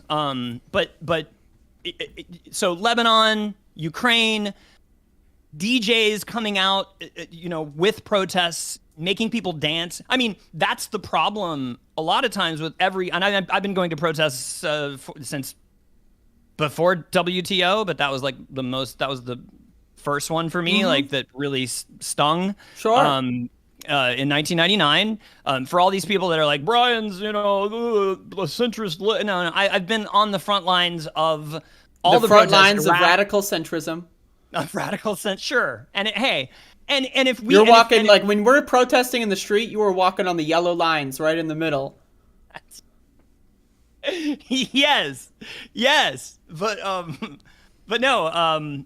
Anyway, the point is, sometimes it's very deadening, right? And it's like, but when you have somebody with a beat, when you got the Infernal Noise Brigade, the band that used to, that was popular, that went all over the world, playing the anti-capitalist, anti-WTO movements and protests, that really empowers the crowd to feel a sense of empowerment, right? Yeah, absolutely. Like, protests recently, a lot of people will do like drum circles or like some people will play like trumpets, stuff like that, just because it keeps the morale up, that kind of thing. I agree. And I do think that that your political project is something that is very under communicated, and obviously no one can do it alone. And Andrea, the reason, and I'll just say this because I do know that Nomiki and Ben Dixon watch you occasionally or get word from your, what you're doing. It's possible. And thank you for having me on. The reason that I put them in my video, was just to go, you got way more clout than me, and you've got, and I love those people. I think they're the best of the left online. Obviously I'm the best, but you're up there. But I love anti-fascist leftists. I love leftists who really get into what fascism is, and I think that's the problem I have with some other people who recently called me an anti-left neo-McCarthyite who host this economic reductionist Jacobin style show. Yeah, I got a lot of problems with Jacobin. Let me just tell you. And David Griscom, you said something about meat. David Griscom a year ago was posting meat porn pics, like just loving it. Just like, ah! And I was like, dude, why? As an anti-fascist, I will say we got to abolish the meat industry. So yeah, and not celebrate it, for God's sake. Right? It's not just about the destruction of sentient beings, the murder of torture of these animals, which, by the way, now that there's Beyond Meat and everything, I promise it's just as good. It takes about a day to overcome your, oh my God, this isn't exactly the same taste as meat. But, it's not cool. It's not cool because of the environmental impact. Sure. Right? But I mean, that's the thing about the Jacobin mind, is that it's Strasserism. If anybody knows, Strasser, the Nazi that was the most popular Nazi before Hitler took over the Nazi party in Nazi Germany, he was a left-wing Nazi who just happened to not like Jews, right? But this is a pure coincidence. Could never have seen that coming. So it's like, that's why the Burgess stuff and this going on Rogan and jerking him off or whatever and not pushing back at anything, all this stuff is just disgusting. And this is why my heart breaks when I see people that I really respect, I don't want to, have these people. I mean, look at David Feldman, right? Did this amazing, you covered it, right? It was how I discovered David Feldman. I didn't even know he existed before you covered. Love David Feldman. Huge fan. Big fan. I mean, and he eviscerated Ben Burgess on his show. And then a week, 2 weeks, 3 weeks later, Burgess was right back on as if that conversation had never happened, because Burgess had something to say about something that was, Yeah, I mean, that's, we could do a whole show about Burgess and specific characters. Mini but shows. Let's try to dial this conversation into let's go back in. your controversies, right? Unless you have anything else to say about your political project. I mean, my political project is based on the fact, let me just, for a moment, Andrea, is based on the fact that I came into leftism through this guy right here. Okay. Like, right around 9 years old, my Prince fandom got me in big trouble with my family, with my racist relatives. And then later, I was in the South, right? With bullies, racist, homophobic bullies in school who called me, F. Yes. In lover and all that stuff, right? So I was officially inducted into leftism through my love of Prince. The first interview I read with Prince, right, in 1980, a 1982 interview with Carol Cooper, I think it was in Rolling Stone. That was the first time my eyes ever saw the word Karl Marx, or the name Karl Marx, right? And that was the first time I ever found out that Martin Luther King had speeches other than I Have a Dream, because Prince was talking about how he oftentimes prefers listening to Martin Luther King speeches to music, right? And that, before the internet, when I was like 10 years old, sent me on a quest to find every Martin Luther King speech I could, and turned me on to the idea of anti-war movements, right? At 10 years old. Because I discovered his Beyond Vietnam speech. I heard that at 10. And then his speech about the three evils of U.S. society, which was the OG intersectional speech, which, of course, are racism, poverty, and militarism. So Prince was my launching pad for progressive politics, right? Just as Lizzo, Lil Nas X, and Cardi B are the launching pads for kids today. So not even the best, not you, Andrea, not Nomiki, not Majority Report, not TYT, nobody, and certainly not the most obvious grifting shitbags, right, from Jacobin or Convo Couch or Fred Hampton leftists have the magic power of music, right? Music is magic, right? And music is what has swayed the hearts and souls of kids raised in traditional, patriarchal, white supremacist, capitalist homes, swayed those hearts and minds from that traditionalism to breaking away from it toward progressivism, right? Sure. And we need to make... we need to have being a left-winger be popular enough where that these people with a lot of power and influence can be open about the fact that they're on the left without fearing that they're going to lose their jobs or they're going to get canceled by their labels or whatever. And I think that, we're seeing, big, since the Bernie 2016 campaign, I feel like progressivism and leftism has become popular enough where we're starting to see this kind of stuff. And it's an important thing. And, we got to lay the groundwork on the politics angle to make these things be able to become part of public discourse. And then, we also got to bring people in and show that there's a way for people to enter this world from the music world or the culture world, without it being without, getting canceled by their fan base or whatever, Absolutely. Andrea, do you know, I mean, this is, see, these, when I do my deep dive YouTube, rabbit hole dives, I find out things. Recently, I found out that Martin Luther King had opening acts for his "I Have a Dream" speech, the March on Washington. Do you know who the opening acts were? No, I don't. Martin Luther King. Yeah. See, King understood the crucial connection that music had to movement politics, right? The opening acts for the "I Have a Dream" speech. Most people don't remember this. Bob Dylan, Joan Baez, and Mahalia Jackson. Okay. Martin Luther King's favorite singer was Mahalia Jackson. And Andrea, if you haven't heard Mahalia Jackson, have you listened to her? She's being called out. I'm exposed. No, you're not. You're not, because nobody knows this shit, right? Okay. But I mean, if you want something to fill your soul and enrich your spirit, she's, she's like the voice of God. But anyway, that was in 1963, right? A year and a half later, And I'm going to go into this is going to kind of deviate into my problem with what happened with me and the online. I definitely want to get into that. No. So a year and a half after Martin Luther King opened I Have a Dream, he was doing like songs like Blowing in the Wind and When Your Ship Comes In and all the early albums, the first 3 albums, right? And they were all acoustic, right? A few years after that, year and a half after that, 1965, Dylan left what he called Maggie's Farm, right? You know what I'm referring to, yeah? Keep going, yes. So when Dylan left Maggie's Farm, he was leaving the left, right?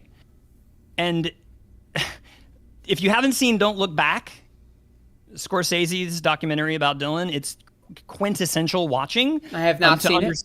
It's amazing. And it's so important because it documents this whole brilliant thing, right?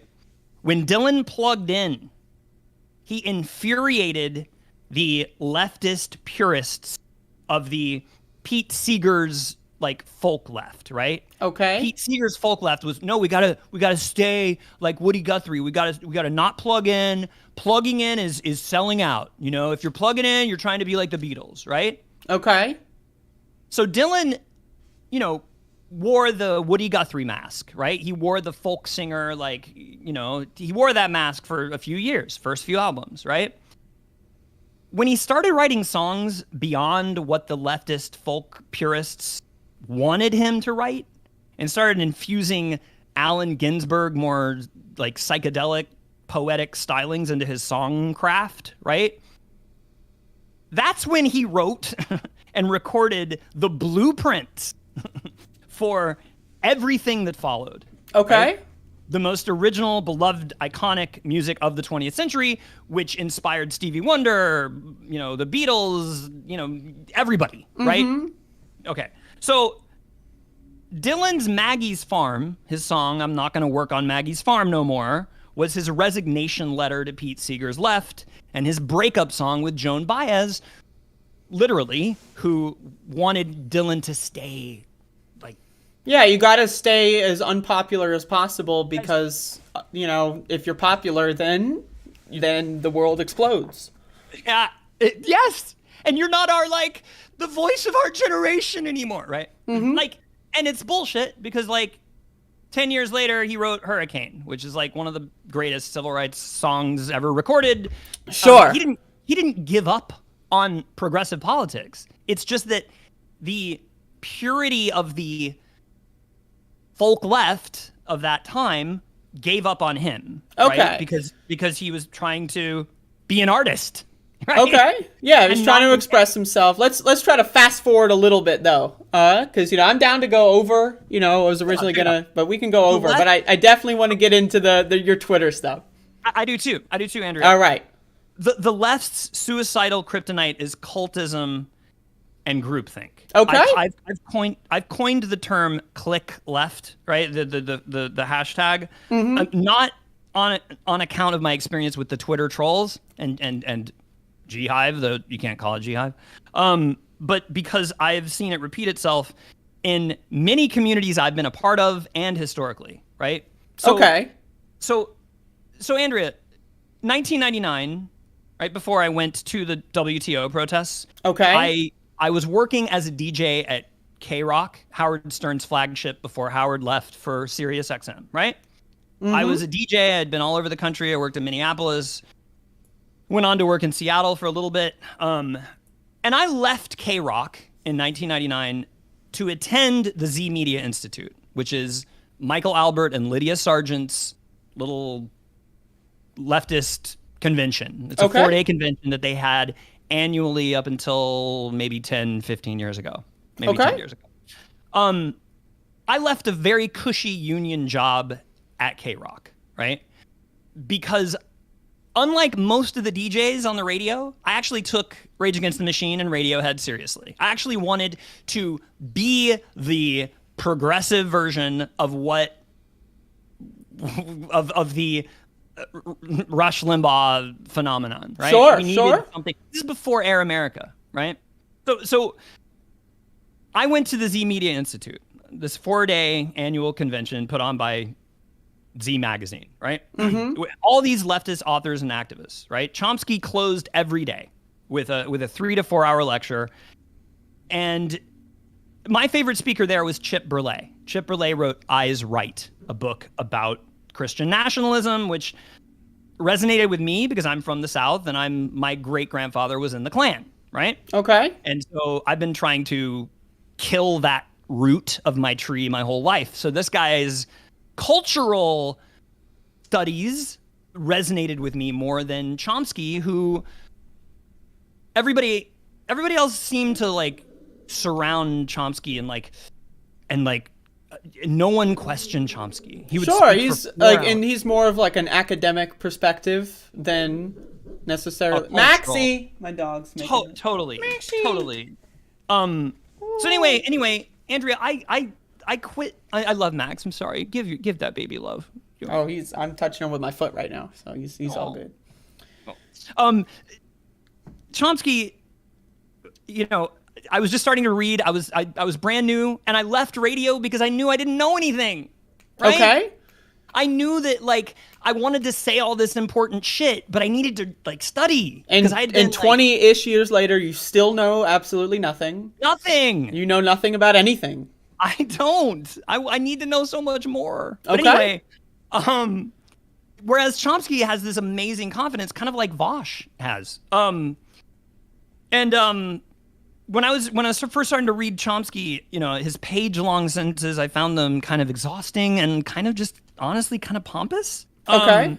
But I didn't want to say that because what I wanted to do when I was at that conference was be a good little leftist and go along with what everybody else wanted to do and follow everybody and sit in awe of Chomsky's brilliant kaleidoscopic mind, right? And I certainly hadn't written hundreds of books about the evils of corporate media and U.S. foreign policy. So since all these seasoned leftists agreed that Chomsky was the GOAT, who was I to doubt them, right? Just for narrator, Chomsky is in fact not a goat. He's a Homo sapien. Okay. He talks like a goat. It's possible. So anyway, yes, Chomsky is pure evil incarnate. No. He's not. He's amazing. He's amazing. And he's so good on some stuff, right? Like the last Democracy Now! Interview. He talked about rising fascism in the country. He talked about how wonderful it is that the Sunrise Movement and AOC and all these, the squad and we're getting more and more democratic, and yet there is the fascist threat. And then the next segment, he basically repeats CCP talking points and praises Assange, who really helped elect our first fascist president in the 21st century. I mean, truly fascist. Anyway, so anyway, everybody who's anybody on the left has long considered Chomsky sacrosanct, right? I took the name Bakunin originally because Chomsky introduced me to Bakunin. Okay. And encouraged me to read Bakunin, who's Define took the name. Define that? And I took the name as a DJ. Like when I went on to work at KEXP in Seattle and the End in Seattle in the early 2000s, I was like DJ Brian Bakunin, right? And then I continued that name on Twitter until recently because I only found out very recently reading a biography of Bakunin about his marrying a child when he was like 47 or something, and his anti-Semitism, which Chomsky kind of in promoting how much better Bakunin was than Marx and promoting that Bakunin predicted correctly Marx's blind spots would result in tyranny, right? Which was what happened with the USSR and China. That was all very good, real important information, but he also left out the part about Bakunin marrying a kid and being an anti-Semite. So, sure. I mean, you can't say everything in one saying, right? So Chomsky is canceled. We're going to be revoking his appearances at every... So he's not canceled. No, he's not canceled. I was told that you canceled Noam Chomsky. That's what I was informed slightly before the show started. I was sent messages saying this guy canceled Chomsky. I'm sure. I mean, I've worshipped Chomsky for a long time, right? And then And then I ignored all these tweets coming at me when I would like defend Chomsky, maybe 6, 7, 8 months ago on Twitter. And I got this annoying person on Twitter at the time I thought was annoying. And this group of people was like, whoa, dude, this guy's denied genocide. He's denied the Bosnian genocide. And this one person on Twitter who's actually lived through the Bosnian genocide is particularly animate about Chomsky's genocide denial. And the more research that I've done on this stuff, the more that I've looked into the U.S. Holocaust Memorial Museum, where Timothy Snyder is a chair, right? The more that I realize... A chair? So Noam Chomsky is a goat. Timothy Snyder is a chair. Okay? He's in the chair. He's in the ooh, like inside of, like, or on. Right. Okay. So he's a member of the Committee of Conscience of the U.S. Holocaust Memorial Museum, and I think that's a pretty noble thing to attain. Anyway, they have definitions of things like genocide and war crimes, and they're very specific, and I think they're very important, right? Okay. And so although Bella might be annoying. Who is Bella? 99% of people listening do not know who Bella is. Is this the person who survived the genocide you're describing? That's correct, yes. Okay. At 12 years old, she barely evaded Milosevic's genocide. Okay. And she and Walmart Mike, who is Walmart Mike? Another Twitter user? Another Twitter guy. Okay. Who apparently lives in Hoboken, and I'm very close to that. I thought we were going to be friends, but in New Jersey, Hoboken, New Jersey. I've been there. But yes, we should hang out because I need friends. I'm not there right now, so I know. But I hope I've proven that I'm not the worst person in the world. Well, we got to get through some of this controversy, and we also have a Q&A. So let's hurry up. Let's fast forward. All I'm saying is I should have trusted my instinct. That maybe this groupthink uncritical reverence for this supposed all-knowing godfather of leftism, Noam Chomsky, was a little too cultish to be good. And I'm talking all the way to Amy Goodman, who's interviewed him with nothing but praise and lavish, it makes it, until Bella and Mike, showed me evidence that Chomsky has, in fact, denied the Bosnian genocide. So Bella and Mike have shown you the light. You saw, they turned the light on, or they pointed your face at the light, and the sun has burned your eyes, and that's why you're here. Andrea, forever, until that time, I had thought, well, I trust Amy Goodman, right? I trust, Naomi Klein. I trust everybody whose books I've been reading for decades, right? And if they are saying that Chomsky is without sin and amazing. And I agree with the idea that no one is I think we need to bring back the idea of respectful disagreement. You're allowed to disagree with people on something. It doesn't make them literally Hitler. It doesn't make them evil. You can say Chomsky, probably mostly good, probably culturally speaking, he's probably brought a lot of people to the left. But is he perfect? No. Does he have blind spots? Absolutely. And I think we should apply that. That doesn't mean you have to cancel Chomsky, not to say you have, but people are not perfect, and people make mistakes, and people should always be put in a position where they can learn from their mistakes and grow and learn. And you're freaking out. You're having some sort of episode. Everything you said is correct, and the reason I'm freaking out is because this is really it. This is Stephen King's it? I'm gonna clown soon. I'm already a clown according to my haters. But anyway, that's true though. I know. And I don't mind it. I think we need more clowning, but I'm not an evil clown, I promise. Okay. But anyway. So you're 1980 it, and not 2017 it. Or is it 1990? Yeah, I'm old. I don't know. I'm old. Is it Tim Curry it? All right, go on. So you're a clown. No. You said it though, Andrea. You said people should be allowed to make mistakes, and not everybody's perfect. Yes. And give me a clip of Glenn Greenwald going, guys, I got it wrong. Right? show me one. Yeah? Show me one clip of Tucker Carlson saying, hey, guys, show me one clip of Crystal Ball. I mean, she kind of went, oh, maybe I was not as, right about Trump. That's a good voice. I don't know where that came from. That's a really... You could do a cartoon character with that. That's good. You got to keep that vocal range. But, Katie Halper, right? Never will ever admit that she was wrong about anything. Of course. Yeah. I mean, there's a lot of people. And neither will Noam Chomsky. Oh. Ever. Well, yeah. Okay. So you've canceled Noam Chomsky. You've canceled Katie Halper. And Katie Halper canceled herself. That I will agree with that part. But okay. So now let me ask some questions and start Okay. So a lot of people hate you because we've got haters in the chat right now. So if anyone has questions, please field them. Just post them, and we'll start reading questions. But so you, as probably visible to everyone watching, are a little animated. You get excited. It's like when I'm playing with a tennis ball with Max. He gets his tail starts wagging. That's you. You've got high energy.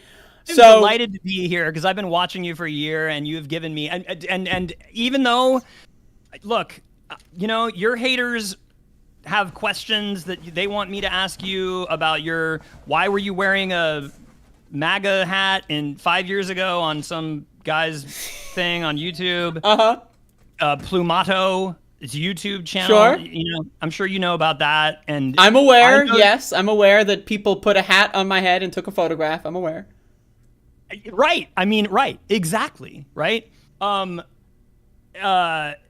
you de-radicalized? What does that look like? I mean, I don't know what that means. Have you de-radicalized? So this is the problem that your haters have with me coming, or I guess with me coming on here, but like your haters. This is the cross section of haters. This is like alchemy. Won't go on a show that I want to do. Like they won't come on and talk to me. So it's like, I think we need to get away from just Twitter threads and actually do what we're doing and actually have conversations. Yeah, I think Twitter sucks. I think Twitter is a context remover. It dehumanizes people. It's impossible to have any sort of actual fruitful conversation on Twitter. And if you try and if you're engaging in good faith, you will always be taken advantage of, because I don't think most people engage in bad faith. I don't think they go into it thinking, I'm going to fuck with this guy. But I think it's just subconscious. I think it's just the way that social media works. And that's why whenever I get into an argument on Twitter, I'll always eventually just say, you want to talk on the phone? You want to come on my podcast? And, usually they say no. But sometimes they say yes. Speaking of which, I have some guy coming on my show maybe this weekend who thinks that Sam Cedar is an avid right winger. So I'm gonna have a fun conversation maybe. But we'll see. That doesn't sound fun. But it's fun to me. But go on. That sounds like a high anxiety. It sounds like talking to my fascist uncle or something. It might be, but we'll find out. So, and again, I have absolute just enormous respect for people who have shown me the light on Twitter, like Mike and like Bella, and I would love to actually engage them and talk to them and have conversations about why they have a problem with me, coming on here and saying nice things about you. But I'm going to say this, Andrea. Say it. I'm going to You're reading the paper? No, I know. I wrote notes, but look. You wrote notes? This motherfucker wrote notes to come on my show. That's incredible. That's incredible. This is my debut on. So I thought you were an extemporaneous genius coming up with all these historical, Yeah, it's not like I was up all night, writing that, You were up all night? Have you slept? Of course I was. No, I haven't. Okay. But I have Vyvanse, so we're good. Okay. Hey, so you, Andrea, are, to me, and this is the way that I kind of rationalize your past and your, what were you really up to? And they're because you admitted in your apology thread, that you were paid by terrible people to say horrible things. And, yeah, so this is something that, I'm glad you brought this up because it's really funny. Please. The idea that people that use social media websites like Twitter don't understand, what a super chat is. Like when people give you, donations, you read the donation. It's not that complicated, right? The idea that there's some secret fucking neo-Nazi network funding me. Is it? It's so irrational and ridiculous. So Well, I mean, you can choose to read. I mean, to push back a tiny bit, Andrea, you can choose to read. For instance, right? When I discovered Vosh, yes, and for the first 2 months that I discovered Vosh, I thought he was like amazing. I was like, wow, this guy's like a genius. He's like Chomsky. He knows everything, right? And he's 20. Based Vouch. Can I get the Vouch retweets? Vouch. So I donated to him to get him because I discovered you, and I was like, wow, Vosh is like so pro-trans. Fancy. Like, wow, he should really bring Andrea on to boost her, like he kind of did with Jen Perlman, one of the worst. That is true, though. Like, in my opinion, Vouch has been canceled in my eyes for a while because I sent him a tweet and he didn't respond. So to me, that is like, I'm so offended. It's not that he didn't respond to your tweet, Andrea. Whoa. It's that I sent him 2 super chats, I think $20 each, like a year ago. And where are my $40? With your name. Okay. I've given, darling, okay. Well, I mean, I'm just saying, like, we need reparations, honestly. But here's the thing. I gave that guy super chats saying, your name, say this name.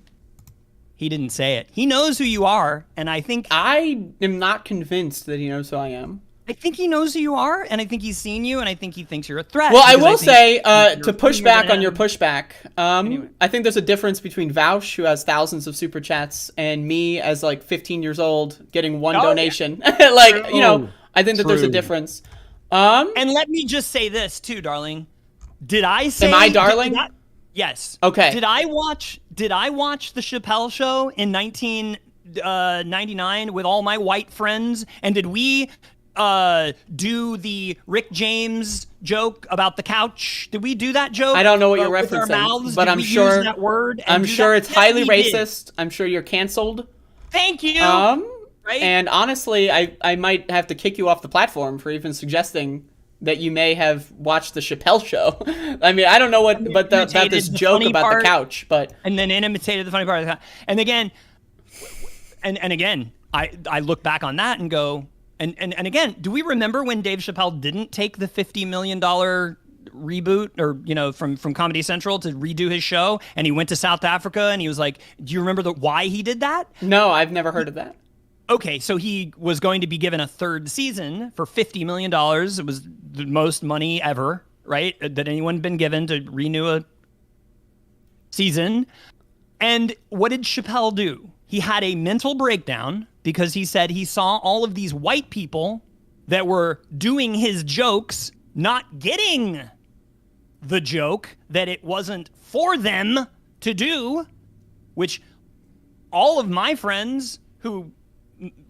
majority of them are not hideous racists. I mean, actually, none of them are, right? We were all going to radical, but everybody was comfortable doing it because Dave Chappelle made the joke. So he made the N-word as he, his satire about the blind man who didn't know he was black and who, was the Klan leader or whatever. Like, okay. And again, contextualizing Dave Chappelle, was that a good move for him to do? And then is it now we're talking Chappelle, but it's like now he's everyone that come on my show, let's talk to the trans person about Chappelle. No, I'm just... Right? No, but that's a huge deal because he doesn't realize he like had a mental breakdown because he saw that his humor was hurting black people. Right? And he was like, let me direct this to another minority group. Another minority. All right, so Chappelle is canceled. Where there are no black trans people. They don't exist. Right? Pose doesn't exist as a show. So right. Chappelle is canceled. You're canceled. I'm canceled. Let's get into some questions. So we have Before we do that, Andrea. Before we do that, okay. Last point. We got one more point. I see you. You see me? Yes. I see you with the same grace. I have the same, I give you the same pass, right? That I gave the hated Joy-Ann Reid, right? Okay. Now, so I am Joy-Ann Reid, but without an MSNBC show. This is why so many of my haters hate me. Okay. Because I have said positive things about what Joy-Ann Reid has done with the 7 o'clock hour on MSNBC. Now, she replaced Chris Matthews, who was a pig, right? Okay. And what of course, she has and let's all remember, Chris Matthews left MSNBC because he called Bernie Sanders, a Jewish politician, a Nazi. And then he had a mental breakdown on live television, cried, and then quit his job. So let's factor that into this. Let's factor that in. And then let's remember, too, that Joy-Ann Reid did do some extremely cringeworthy stuff. Oh, yeah. Including her homophobic comments in a blog post. Which were, of course, was it hacked by time travelers or something? Was that what the story was? Bullshit story, right? And then you know, the ancient aliens are visiting Earth, and they decided to plant those. And she did the very Trumpian, like, I don't know what that was, or whatever. You know, her like, that was a terrible, like, apology. It wasn't an apology. And then, of course, the Bernie body language comments, which were cringe as hell. I couldn't stand her after that. I actually told Disco, my wife, we're not watching her ever again, because it was so. She was canceled. So I mean, she was canceled. That's right. So I want my leftist haters to understand that I, at one time, didn't hate Joy-Ann Reid, but I was like, God, we could do so much better. Why can't you find a Maya Wiley or another actual progressive black woman to be the primetime host on MSNBC? And then, lo and behold, Maxie. I ended up. My wife's parents, right, who, you know, Jeff Campbell is constantly a guy who's constantly telling me that I'm anti-Semite, Joy-Ann Reid's an anti-Semite and all this stuff. Like, my wife's parents are 100% Ashkenazi Jew. Okay. And so you know a Jewish person, and therefore... married to 100%. So you married a Jewish person, and then that allows you have some sort of degree. Her amazing parents, right, who are progressive, like her dad is a classic union socialist. Yes. Okay. Anyway, they were like, Brian, you guys have got to start watching Joy-Ann Reid. She's amazing. And I was like, no, I hate her. And then I started watching her, and I'm like, oh my God, let's see. Her most regular guest is Cori Bush. She has on Ilhan Omar all the time. She has on Cheryl Eiffel. She has on Latasha Brown. She has on Gary Chambers. She has on Charles Booker. So Joy-Ann Reid officially uncanceled? Question mark? Uncanceled, baby. Uncanceled. Okay. So now... And I've tried to show this. Andrea, I'm sorry. It's all good. It's all good. I know. Tried to show this in multiple reasoned. I don't curse on Twitter. I try to go, here's another. Here, I really don't. I mean, I got kicked off Twitter for calling Laura Ingraham the C word years ago. Yeah, but it was a hyphenated C word with Nazi dash C. But anyhow, I shouldn't have, because she's a woman and that's sexist. But I mean, as a woman, I endorse any and all. No, well, for Laura Ingraham, come on. I mean, it doesn't. But anyway. All right, so Joy-Ann Reid is uncanceled. Yes, and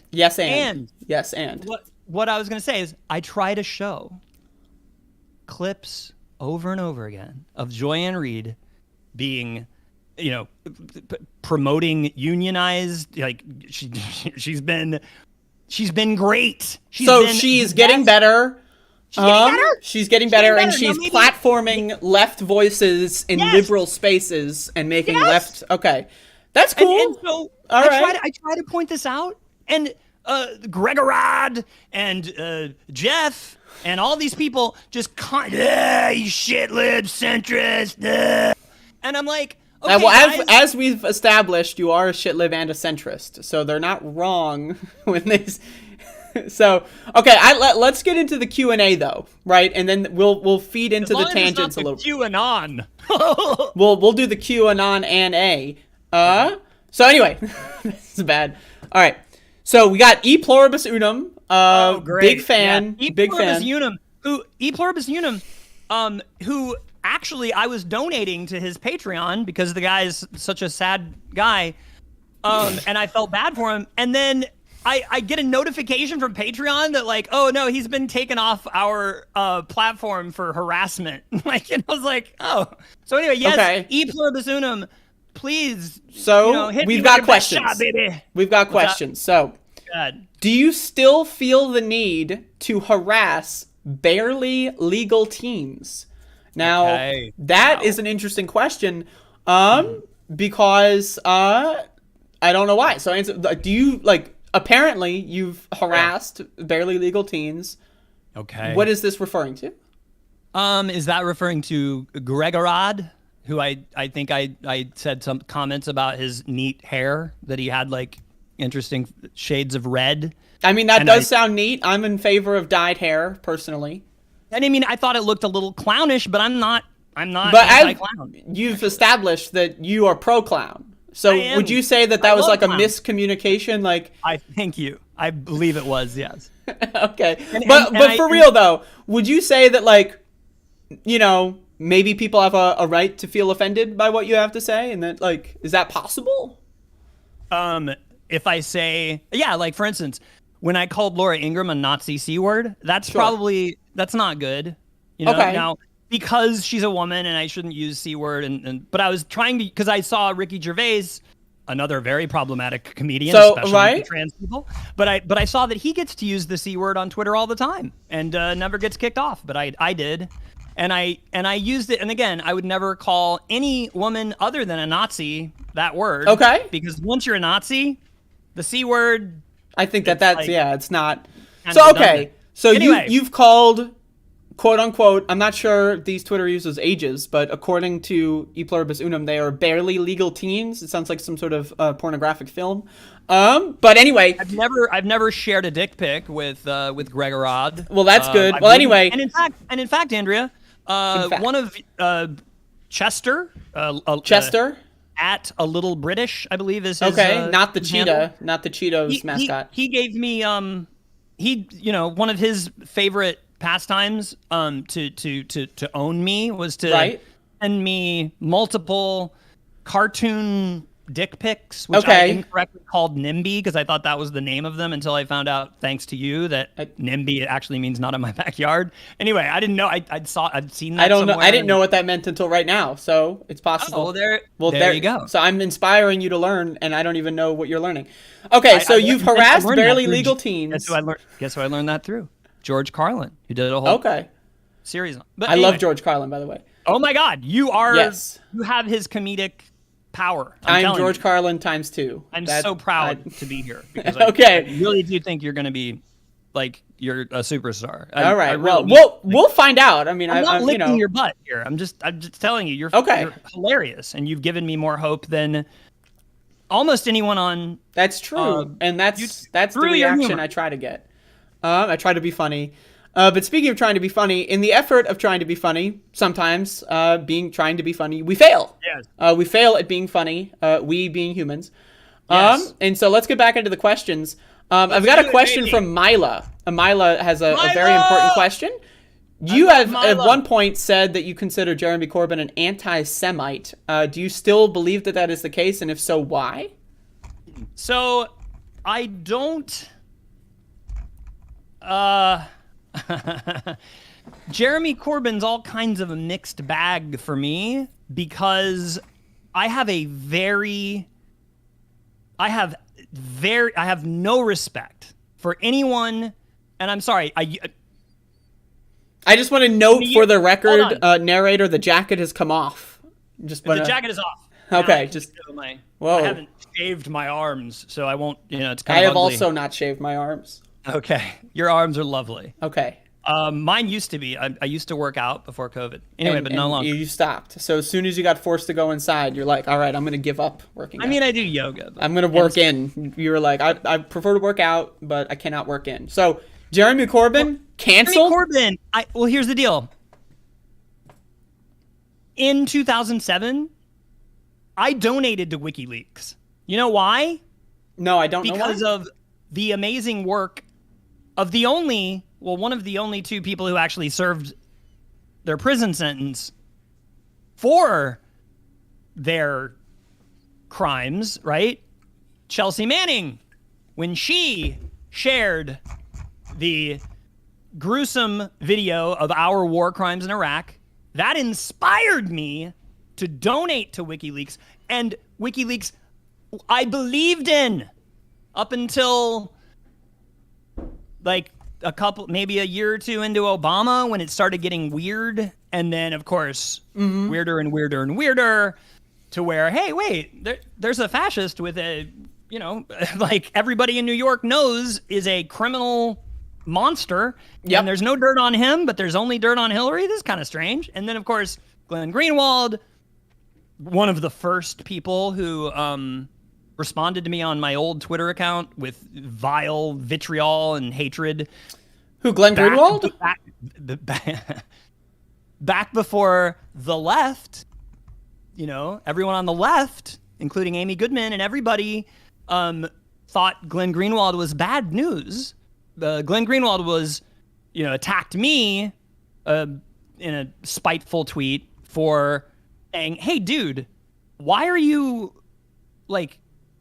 focusing so much on Hillary Clinton right now? Like, the election's 3 weeks away, and literally a fascist could be elected. And I don't remember what his response was, but he was very angry about it. And of course, that was my red flag going, holy shit, this guy. Right. And so Glenn Greenwald harassed you on Twitter, and then that led you into a spiral of rage where you canceled Jeremy Corbyn. Is that correct? Okay. And then so Jeremy Corbyn, right, up until like what, 4 months ago was had a public performance thing for the, again, he and Chomsky are no different on their love of Corbyn. I'm sorry, their love of Assange as the most persecuted and the greatest freedom fighter that's tortured in this chamber. And it's like, no, dude, you know who's tortured in a chamber? Chelsea Manning was tortured in a chamber, okay? Mm-hmm. That's who lived through hell. And reality winner. Oh, let's see. Oh, those are women. Oh, one's a trans woman, and they actually did time for their crimes, right? But this guy over here, right, Julian Assange and Edward Snowden, who again, I bought his biography. I bought his autobiography. I loved Edward Snowden. Canceled. Right? Canceled. But dude, now that I'm looking at it with hindsight, right? You go to Moscow because it's the only place it'll take you in, And so and he goes to Moscow and never criticizes Putin, of course. Okay. Right? And it's anyway. Yeah. So let me just make sure I understand this for the audience. So go ahead. Jeremy Corbyn supports Julian Assange, and so you don't like Jeremy Corbyn because of that. Now let's. Mila's concerned about your labeling him as an anti-Semite. Is that related to his opinion on Israel-Palestine, or what would you consider? That's an amazingly important question. Okay. And because I am Israel is an apartheid monstrosity. Israel is the Fourth Reich. I mean, we could be that. Canceled. But do I agree that, now again, neither Israel nor Palestine, nor the Palestinian Authority have denounced Russia yet. That's a problem. That's important to understand. Well, actually, I think Israel did that a couple days ago or something. I read that in the news. Maybe a couple days ago, but up until a couple days ago. And, why would they? Because, Russia's kind of doing what Israel does. Sure. And of course, not so good people in Palestine kind of like the anti-American edge of Russia, right? So anyway, these are complicated questions. Now, so Israel not condemning Moscow means Jeremy Corbyn's an anti-Semite. Is that correct? No. I don't know what is in Jeremy Corbyn's heart as far as Jews go. I have seen. I'd assume he's got valves. Capillaries, veins, potentially.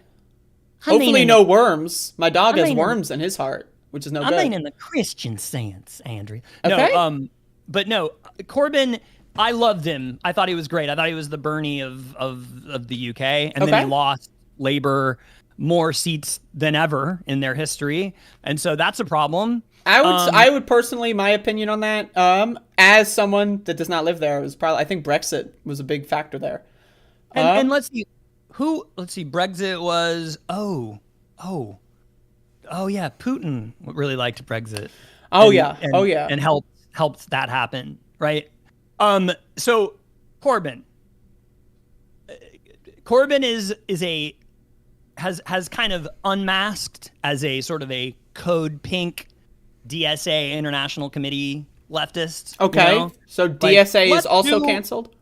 Well, let's do diplomacy with Putin because that might work. Like you said yesterday, and it was brilliant. I loved your coverage of the NATO question yesterday. You loved my coverage? That's a shock. No, stop it. Okay, so just real quick, anti-Semite, yes or no, though? I think Jeremy Corbyn is a very complicated, thorny guy who has made a lot of. He's put his.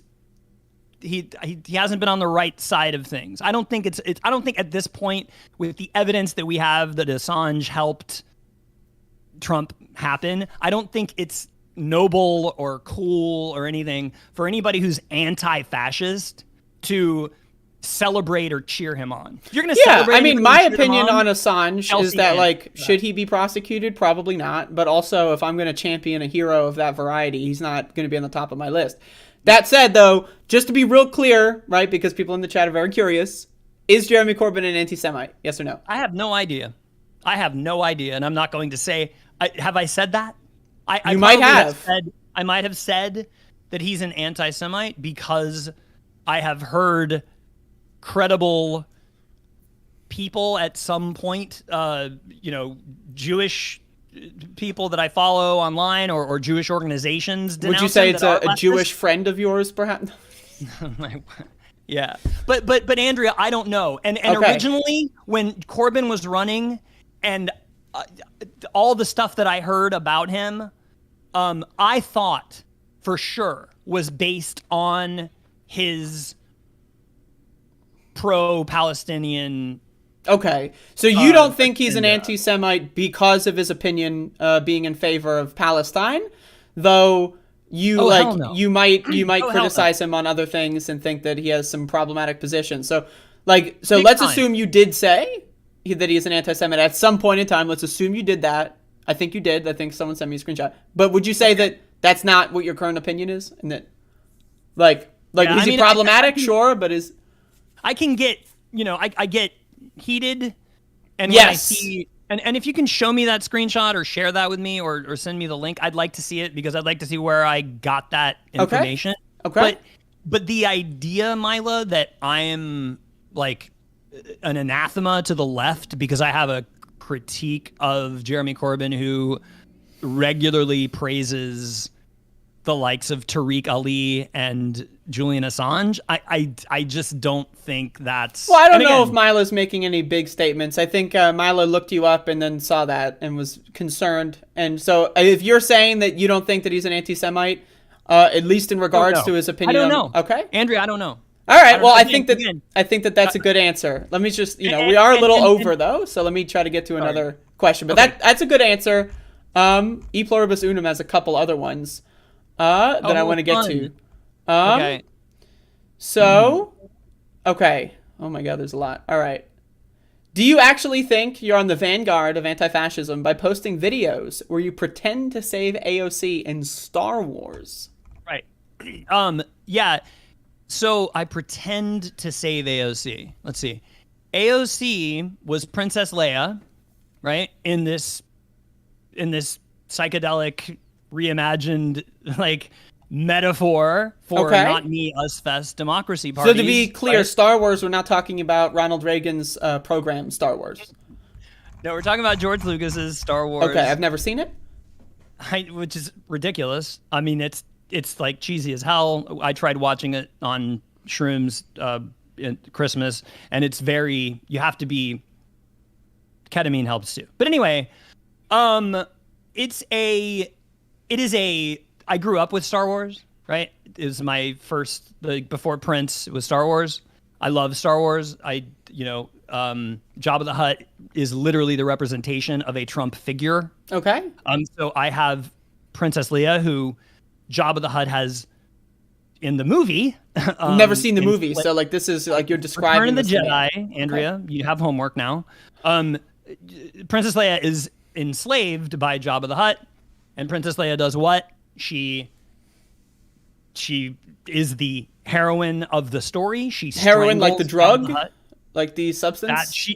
actually, Carrie Fisher did heroin. And I apologize. Was a badass, but not that heroin's good. It's terrible. I've never done that. Won't do that. Meth and heroin, bad. But anyway, AOC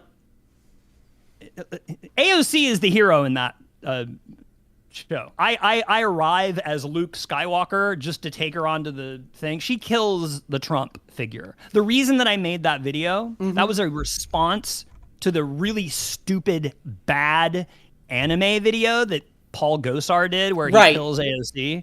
That was my response video to that. So you saw Paul Gosar's neo-Nazi cartoon like edit, and you're like, oh, I can do that, but with Star Wars. And a lot better. And another thing that I love about my video compared to Gosar's, I used American culture, right, in my story. Well, I will say, as a certified weeaboo, as an anime fan, whatever. I've never seen Star Wars, but I've seen a lot of anime. Am I right? I know, Andrea, but you know how Republicans are like, yes, I'm aware. American. So I used, and again, every actor in Star Wars, the original series, all progressives, all right. So anyway, do I save AOC? No, I'm the representation of the movement that, again, is Not Me Us Fest, which is nothing more than the revivification of Bernie's rally raves. All right. So you are just the representative. I see. All right. That's it. We got another question from E Pluribus Unum. Oh, great. Who may be your biggest fan. I'm not sure. But of your fans, I think they're the biggest. If you hate Jacobins so much, why are you still subbed to them? That's a good question, because also I'm still subbed to them, and I also don't like Jacobins, so I can have my own answer. Great. I don't. You know what? Because I don't. I'm not like OCD with everything I've subscribed to. Yes. I have all kinds of crap that I've subscribed to over the years that I used to like Jacobin. Like I used to think they were cool. Like back when Michael Brooks was alive, right? I will say that I think Jacobin started their downfall when he died, in my opinion. Yes, and lots of things started their downfall when he died. Sure. And once again, I was intrigued. I had a whole thing I was going to tell you about Rising. I was intrigued by Rising. We'll do the whole Rising thing later for sure. I don't know if we have enough time to rise up with Rising. Have me back? Can we do I guess, Rising? Yeah. We'll do that, but in another point. Okay, that's great. So you hate Jacobin and you haven't unsubscribed. Does that make you evil? I will unsubscribe right now. E Pluribus Unum. Thank you for giving me the heads up. All right, that's a good question. All right, so we got more. Don't you support a guy who tried to smear Michael Brooks for being a part of the dumb left? I don't know the veracity of those statements. Okay, Matt Dimitri, who I wrote a 17-tweet thread in defense of. Okay. After all these people in this group chat that are not G-Hive, but because G-Hive is anti-Semitic to say, but it's like when I was in G-Hive by one of the G-Hivers, who I used to have phone conversations with, a guy named Frog with an E. Anyway, at the end, Frog and I, Frog used to say, Brian, you're part of G-Hive, man. This is cool, man. And, and I, when I first saw this guy, Jeff Campbell, I was like, wow, this guy seems like a legit, like maybe he could run against, Debbie Wasserman Schultz and actually win, because the guy seems like a real guy. Maybe. And I really liked him, and we started, kind of talking in group chat before everything went to shit. Okay. Anyway, what was your question, Andrea? Don't you support a guy who tried to smear Michael Brooks for being a part of the dumb left? Yes. So everybody in that group chat, part of that G-Hive or whatever, was like, I hate Matt Dimitri because, I just want to say, just real quick from my perspective, like I am like mutual Twitter followers with everyone being mentioned here. I just want to say, that's all, No, that's Matt great. Dimitri has problems sometimes. We can disagree. That's fine. Matt Dimitri, again, 17-tweet thread in defense of Matt Dimitri. You defended Matt Dimitri from being because canceled. All these people in the group chat and all these people who have blocked me and hate me, including E Pluribus and all these people, would say this weird thing about him, like, well, I like that he does this stuff exposing Jimmy Dore and exposing, Max Blumenthal and Glenn Greenwald, but I hate him. He's a lib. He's just a lib. And it's like, what the hell are you talking about? Like, I don't care what his politics are. If he's doing good shit exposing evil people, who cares what his, how do you know what is lib or not lib or not left? Anyway, the point is, I did that 2 months later, right? Matt Dimitri gets upset with Walmart Mike Polanski, right? Who I am not mutual Twitter followers of. I know, and I wish you were. I wish I could build the bridge. I've tried, but of course. I'm not the psychopath in this. There's one psychopath out of these two people. It is not me. I mean, I don't think he's a psychopath, but I do have a problem with. I think that the problem with Mike is that I haven't seen, like. So anyway, so Matt Dimitri. Let me finish that. Finish. So Dimitri goes, like, Mike is like going. And I was going, hey, this Russia thing, this is really looking bad. It's like they're building up. It looks like they're going to invade. And 2 days before the invasion, Dimitri said, Russia will not invade, guaranteed. Like, I know this. A lot of people made some really stupid takes. Me personally, I didn't know enough. I stayed out of that whole conversation. Like, I'm not Russia invading. I don't know. I started, but. And Andrea, to be clear, I had, in our DMs, I've been begging you, and begging a lot of people that are part of this G-Hive for months and months. Am I part of the G-Hive, would you say? No, you're not. I'm not part of. Okay. I don't think you are. Well, I'm gonna see if I can renew my membership. Book. I was begging, like, hey guys, listen to the lectures of this guy. It's really important, right? Timothy Snyder.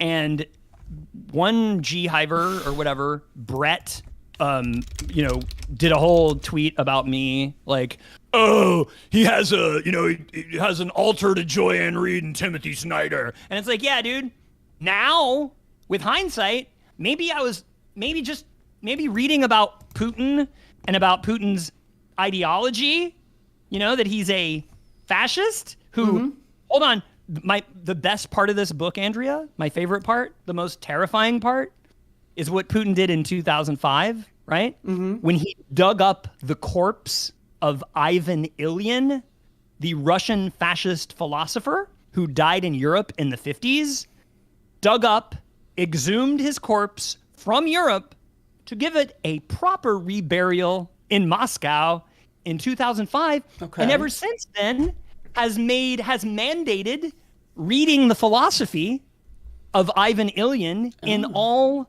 of Russia's administrative positions, from the military to the government. So anyway, big revelations in that book. And then, of course, Alexander Dugin, who is still alive and who is who is carrying on the tradition of Ivan Ilyin, and who, I was trying to tell these guys in G-Hive and girls, hi, Socialist Jackie, or whatever your name is now.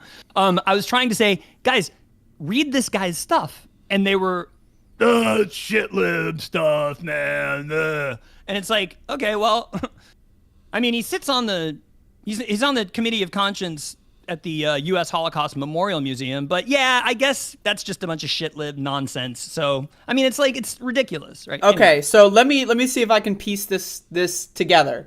So, Matt Dimitri is the person who apparently called Michael Brooks dumb. I disagree with that. I think Michael Brooks is not dumb. So if Matt Dimitri said that, I don't remember seeing that, but if he said that, I disagree with that. I think that's a stupid thing to say. But you defended him at one point in a different context. You didn't defend his statements. I defended him, actually, Andrea. I did defend him. I defended his prescience, right? Okay. Because so you said maybe he's got bad takes sometimes, but we shouldn't throw him out in the garbage can. Brooks? Or no, Dimitri? Yes. I defended Dimitri's prescience because the reason is because when I discovered, and I won't go too far, when I discovered Rising, I said to myself, wait, right-wing populism? How is that anything other than fascism? And then I said, but hold on. And this is during the campaign, 2019, when I discovered Rising. And I was like, this whole right-wing populism thing, I mean, sounds like Steve Bannon, who's clearly a fascist. Right. Like, but this crystal ball has Nina Turner and Michael Brooks and Chuck Roca and all these leftists and Jank and all these people coming on their show and Michael Moore and kicking it with them. And nobody ever pushed back at Sauger, right? Everybody was like, yo, bro, yeah, no, the establishment's shit, In my opinion, like, just to be clear with my take, I think Sauger is a horrible human being. I have no respect for him at all. I have no respect for his career, and I have no respect for anyone that works with him. Thank you. That's my opinion. Why should you? So thank you. Now, Andrea, in 2019, when I discovered Rising right around October, September, like, again, I'd been reading about, I read Mass Psychology of Fascism 20 years ago, and I was like, no, right-wing populism is fascism, right? But what convinced me maybe to give it a shot and intrigued me about it was the great Michael Brooks, because I trusted Michael Brooks just as I trusted the person who wrote the blurb. Yep. The invisible thing. Yep. The blurb. It's okay. Remember this one? Never read it. That? I don't remember it. I've never read it. Of course you can't read it. It's a piece of shit. But if you look at the back here, who do we have that wrote the blurbs for it, saying it was a great book? I can't see. I'll tell you. It was Andrew Yang. Do we remember him? How could we possibly forget? This guy won't shut the fuck up. He was trending yesterday. Oh, who's the next name here? Oh, that's Tucker Carlson. He wrote a blurb for it. That's interesting. Okay, wait. What's this name here? Tulsi Gabbard. That's interesting. Oh, Andrea, you know this one. Your ski friend. Oh, Kyle Kalinske. Okay. Right? And who's this in the middle? I can't see. That's Nina Turner. Okay. So we got Nina Turner, the only righteous person out of 5, writing a blurb for the book called The Populist's Guide to 2020, A New Right and New Left Are Rising. Okay. What would it take for you to burn that book live on stream? I got to be outdoors. Okay, yeah. We'll sure save it. Satanic toxins. Save that for the next one when you come on to talk about Rising. Because so Andrea, to be clear about Dimitri, who what a petty little twat, right? Like Dimitri's petty? He's petty. He blocked me. Okay, so he blocked you. Wait, so you defended him. Oh, yeah. And then he blocked you. 17 tweet thread. 17! Whoa! Hey, baby. Because I said that's crazy. All this stuff. I said, Dimitri, I loved Michael Brooks. He was spectacular. Rest in peace, the GOAT. He had a blind spot for this Steve Bannon-esque project. I can agree to that. So that's why I defended him. And then a day after he tweeted, Russia will never invade. And I was like, well, if you've been reading this, if you've been reading anything about, and if you know anything about the 2014 Maidan revolution and why it happened, the fact that Putin invaded and took parts of Ukraine, then you're not going to say something dumb like, and no offense to you, Andrea, if you didn't, whatever. I mean, it's all been a thing. But you're not going to, like, you know what you didn't say, Andrea? Putin will never invade, I guarantee it. Like, you didn't do that. That's true. I did not say that. Because you didn't know, right? And I had a hunch. And this whole G-Hive, all these people, and including Jeff, okay.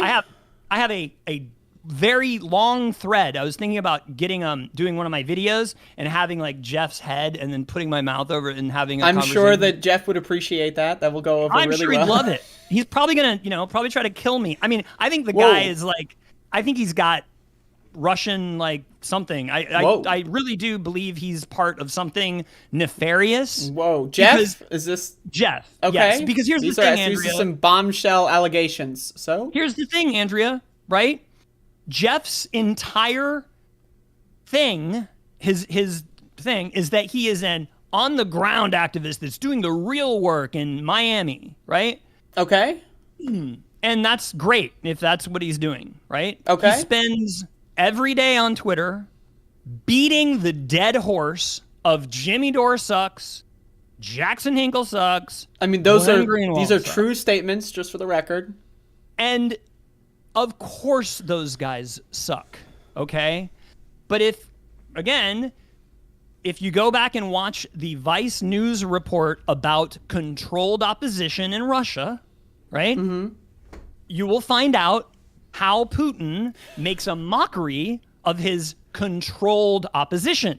They all beat each other up. Right. They all tarnish. Not Alexei Navalny, the actual guy. So they poisoned. let me just try to rephrase this for the audience. So Go ahead. Jeff is a part of a conspiratorial network because he doesn't like Jimmy Dore. Is that true? No. That's not it. Okay, that's not it. That's not it. All right. It's here's what it is, right? Jeff and his friends who constantly beat the dead horse of Jimmy Dore is bad, Jackson Hinkle is bad. When they started coming after me, right? Mm-hmm. When I became anathema within G-Hive and started getting kicked out of the club. So right? you were okay. So let me just to rephrase this. You were on the phone with G-Hive administrators. You were deeply involved. Yeah. Okay, so you were part of the G-Hive network. Yeah. Of which has an unknown amount of power, unconfirmed and unknown amount of power, and you were excised from that group. Oh my God. I was excised from the group chat called Ministry of Shitlib Propaganda, which I believe was started by Froge. He invited me. I was excised. Just for the reference, Froge has been on my show. Good guy. Amazing. Well, he's disappeared completely. Yeah, he's taken the great idea of fucking off from Twitter, as we can all probably understand. No, it's great. We all need to fuck off from Twitter. If this whole interview is giving you any other thing, please the takeaway should be stop using Twitter.com.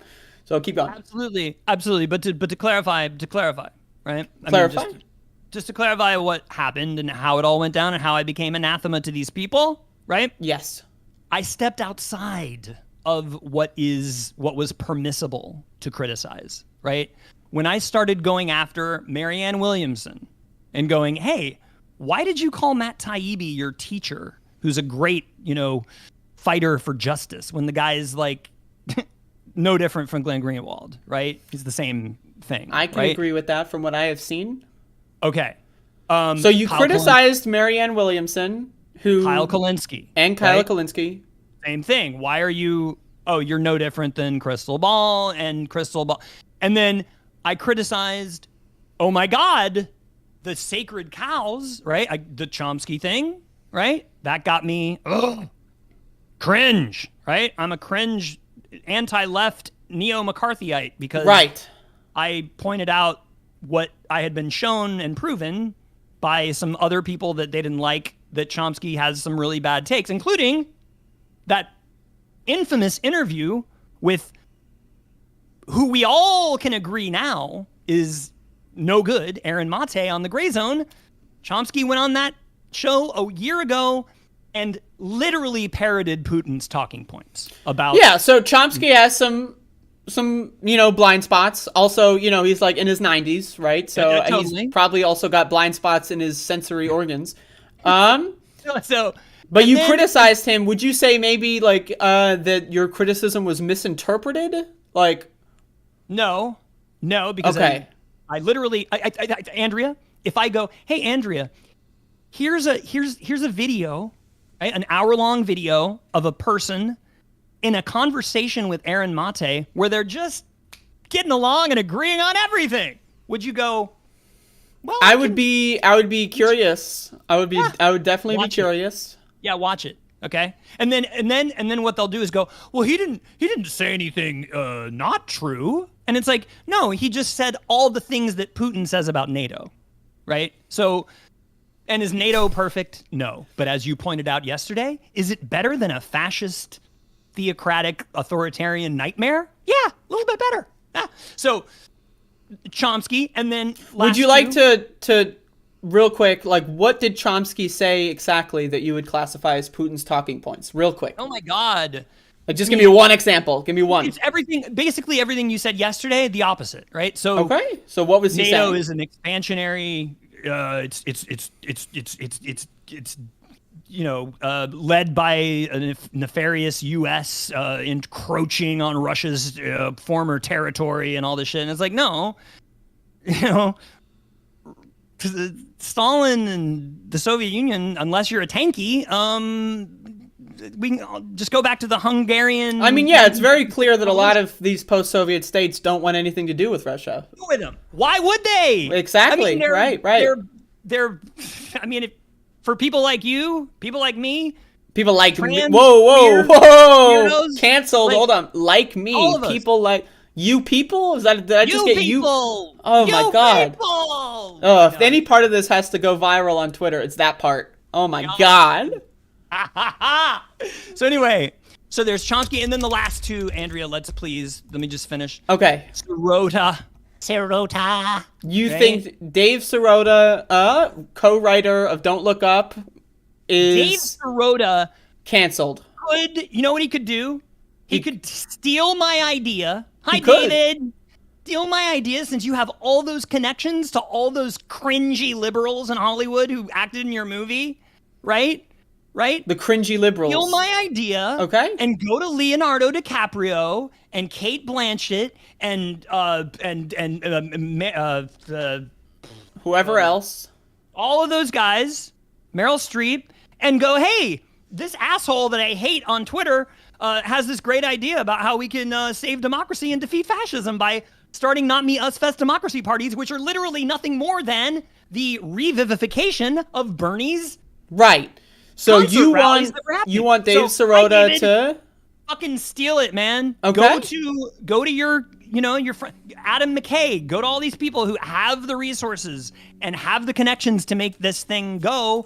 And dude, call it something else. And then I'll know, wink, wink, that you stole it from me. But it's not really my idea anyway. It's our idea. It's literally all it is the reviving of Bernie's thing. Right. Anyway, okay. So Dave Sirota's canceled. Chomsky's canceled. David Sirota's canceled. Absolutely. Oh my God. Oh my God. Why is he canceled, Andrea? Because he is a corporate partner with Crystal and Sagar. And people go, well, he doesn't, Jeff. Well, he doesn't,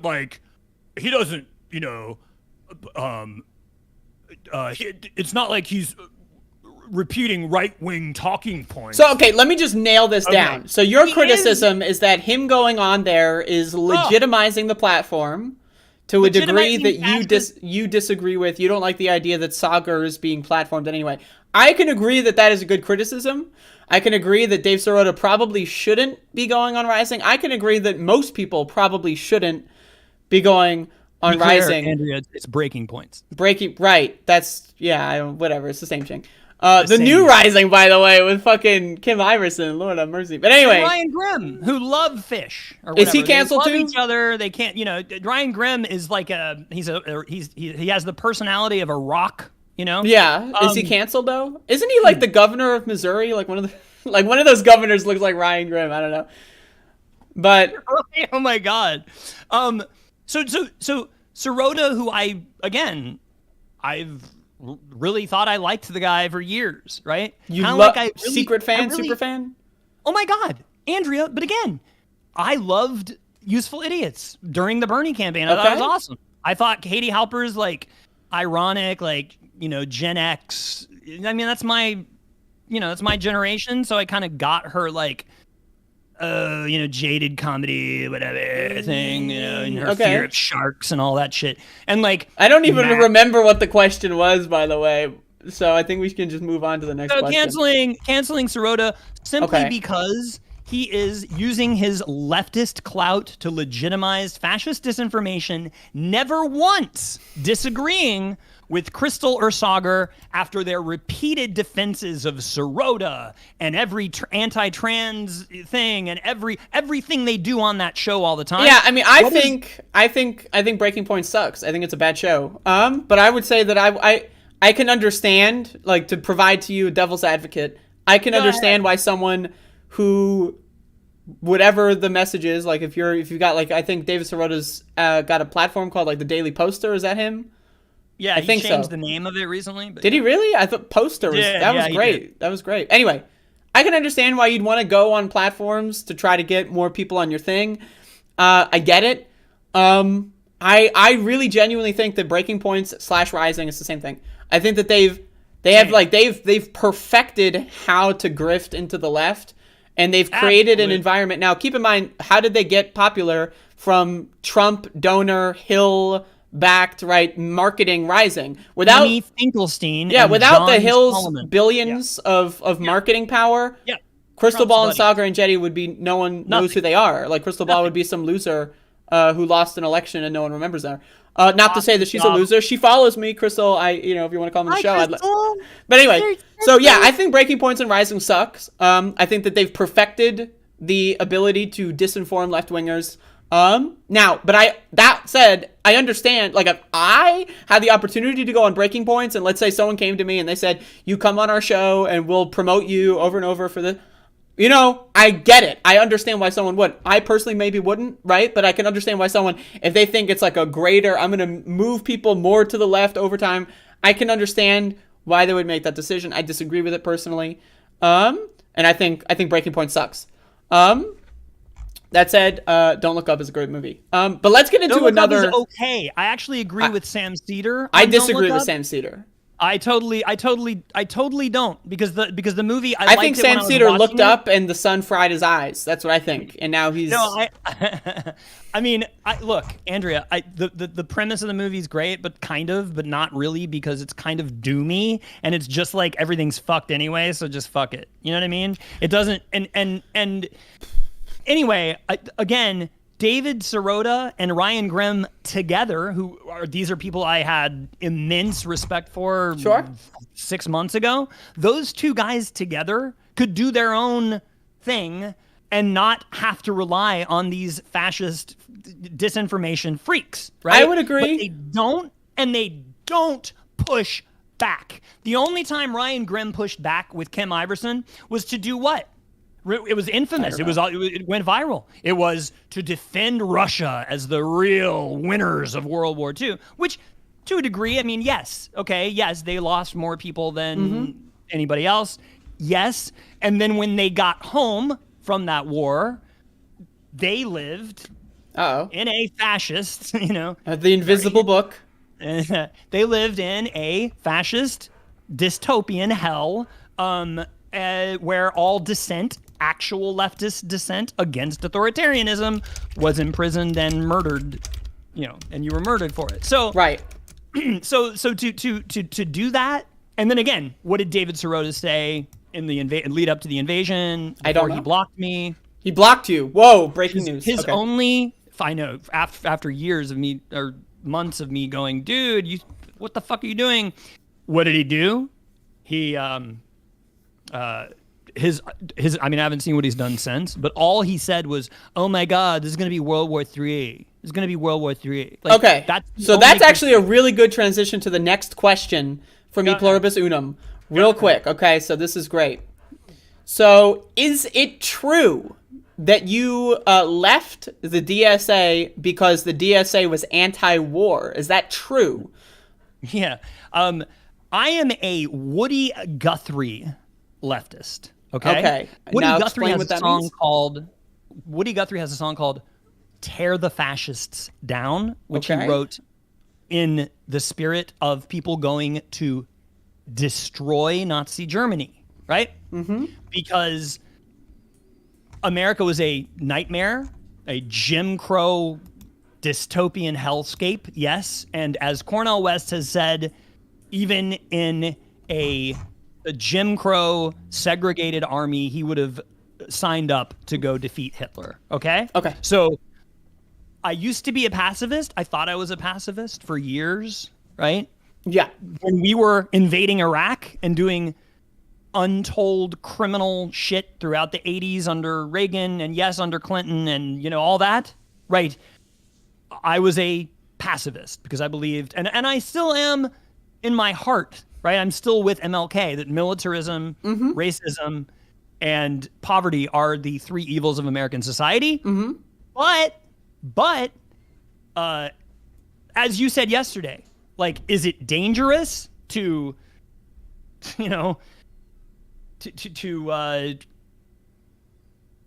defend yourself against a fascist? Yes, it is. It's dangerous for NATO to defend itself against a monster who wants to come and eradicate,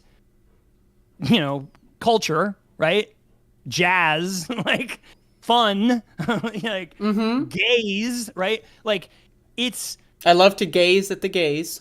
Love to gaze.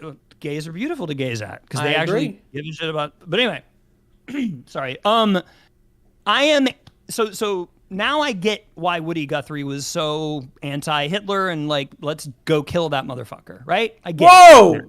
Whoa! Are you advocating for and murder? Not just that motherfucker, but all Nazis, okay? Are you advocating for murder because you don't think Nazis should be in leadership positions? Is that... I like Woody Guthrie's guitar, his infamous guitar that says, "This machine kills fascists." Right. I like the idea of killing fascists because that's... Okay. Just to hold the phone here. This is an internet live stream. We are bound by the YouTube terms of service. Not literally. I mean in Roblox or whatever. What do you guys do? Minecraft. Like you want to defeat them in the marketplace of ideas. You think that they should lose their leadership positions and we should vote them out of power. Is that correct? Absolutely. Okay. Absolutely. Now, but again, in the context of World War II, Woody Guthrie became not so much a pacifist because he was like, oh, okay, these people are evil. They're creating the conditions that are creating genocide. So we need to do something about it. And the only way to defeat that is to... So let me get this straight. So the DSA, which is being described in this question, is anti-war. Anti-war. What you are saying is you disagree with their position that... I do. Like that. I do. So now, would you say I was a DSA member. Hold on. Uh-oh. Where's my card? My card. Hold the phone. Okay. Hold the phone. I was a DSA member, baby. All right? Oh. My card with my name on it. Okay? I loved DSA. I loved them because I saw burn down the house or tear down the house or whatever with AOC. That's when I signed up. I was a... Yes. Okay, so, but their statement is that, their statement... They want to stay out of it or whatever, and No, they want to have diplomacy with a fascist. And it's not... And you disagree with that? You can't do that. No. Not that I disagree. It cannot be done. It's been tried over and over again. Okay. It can't be done. And if the DSA, if the D means anything but duped, if it actually means democratic socialism rather than something like, I don't know, national socialism, then the DSA should be interested in protecting democracies and aligning with democracies. Not perfect democracies, mind you. There are no perfect democracies. There are, however, perfect autocracies, right? I'm very into the idea of aligning with allies around the world. So, but let's just boil this down real quick because we are running out of time. I know. You've kept me on for an additional hour, Thank but that's you. okay. Love this. I'm having a great time. But anyway, okay, so I personally, my opinion is I think it's a really bizarre thing to say that anyone who thinks that Putin is bad and that we should I don't know, what is the diplomacy with Putin? Just carve up Ukraine and sell people out that live in Ukraine? I mean, if that's if it's easy for you to say if you don't live in Ukraine that, oh yeah, we should just carve up Ukraine and give some to Putin because he said so. That's a little easy to say. I wouldn't say that that's pro-war. I would say war takes two sides, right? Typically, wars happen when there are belligerents and people defend themselves against them. Oh. Yes. So I would say that, yeah, disagreeing with DSA's statement on diplomacy doesn't necessarily make you pro-war. I mean, I disagree with the DSA, but I also never joined the DSA because I never joined the DSA. Why join the DSA when I could work on an actual campaign or do something else? But anyway, so let's move on to another question. Oh my God, there's so many. Okay. Don't you change your opinions on podcasters every 5 or 6 months?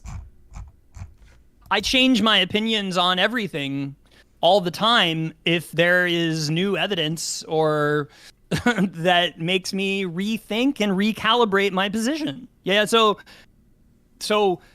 Rising is a perfect case in point. Katie Halper's a perfect case in point. So you're saying you can have a certain opinion on someone, and that over time your opinion on them changes based on new events and information. Is that correct? So if because that's crazy. Andrea, I've never heard that before. Wait, so if you, Andrea, to go back to the critics of you, right? Right. If you all of a sudden started coming on here and wearing MAGA hats and I can do it if you want.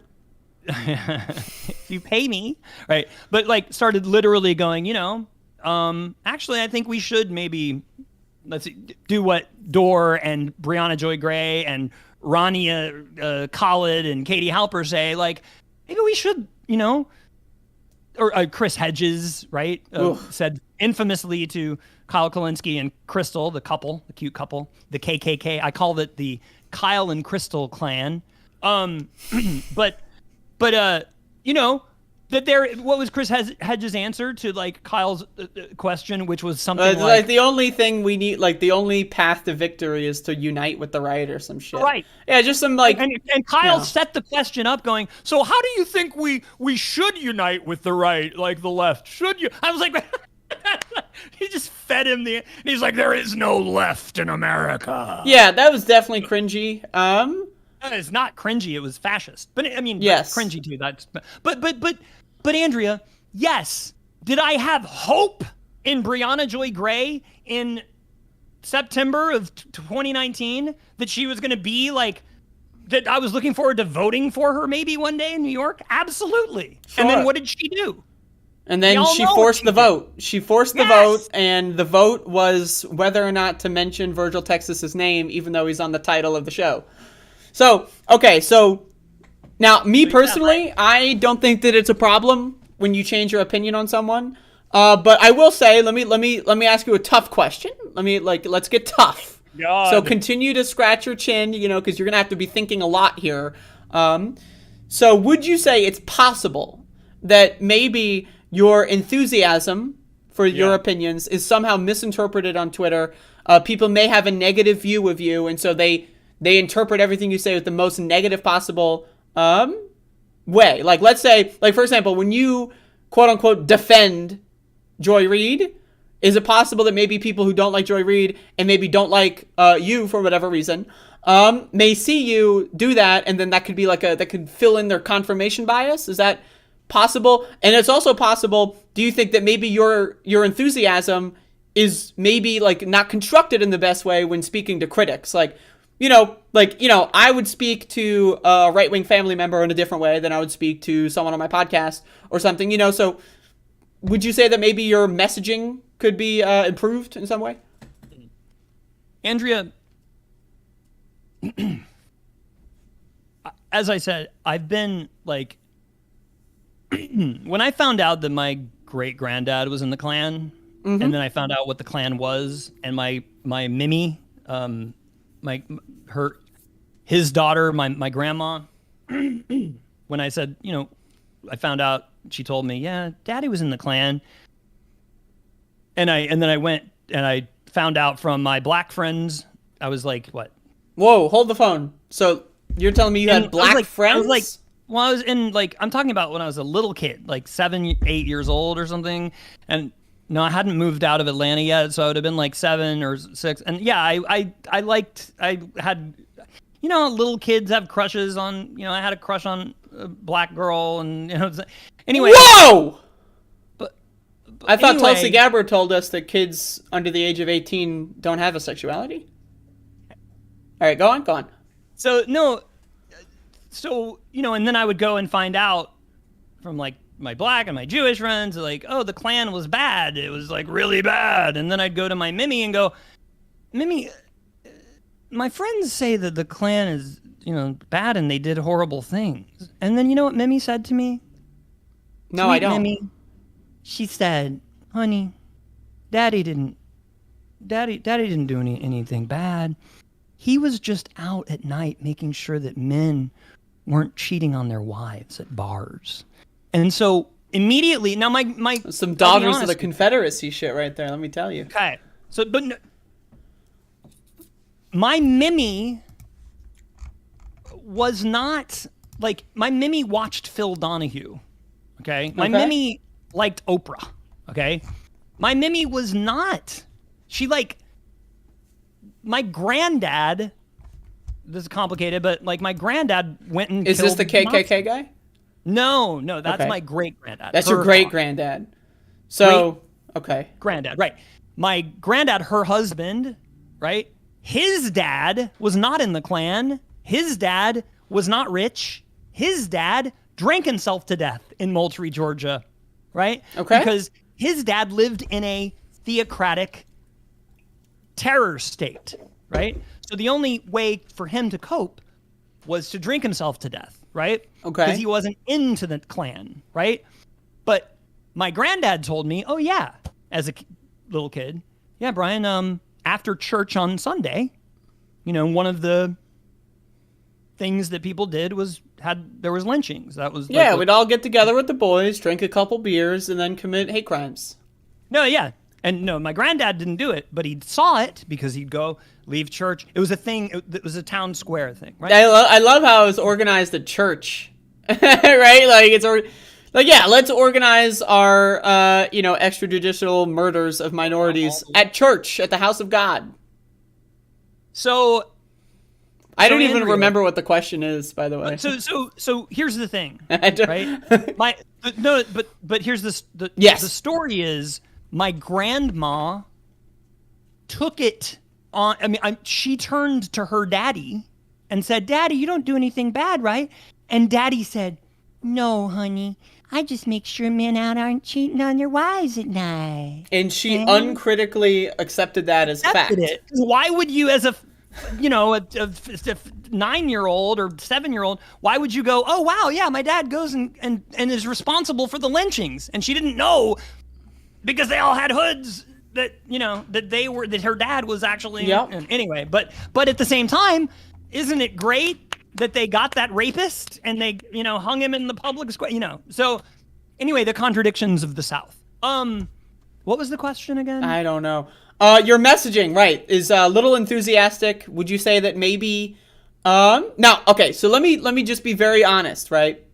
A lot of the people that don't like you, they like me theoretically. We talk every now and then. I was kicked out of a group chat because I was saying to that group chat, the Autumn girl or whatever. I said to her, Andrea's really much better than Vosh. She's actually entertaining as hell, and like her comedic sense is much more.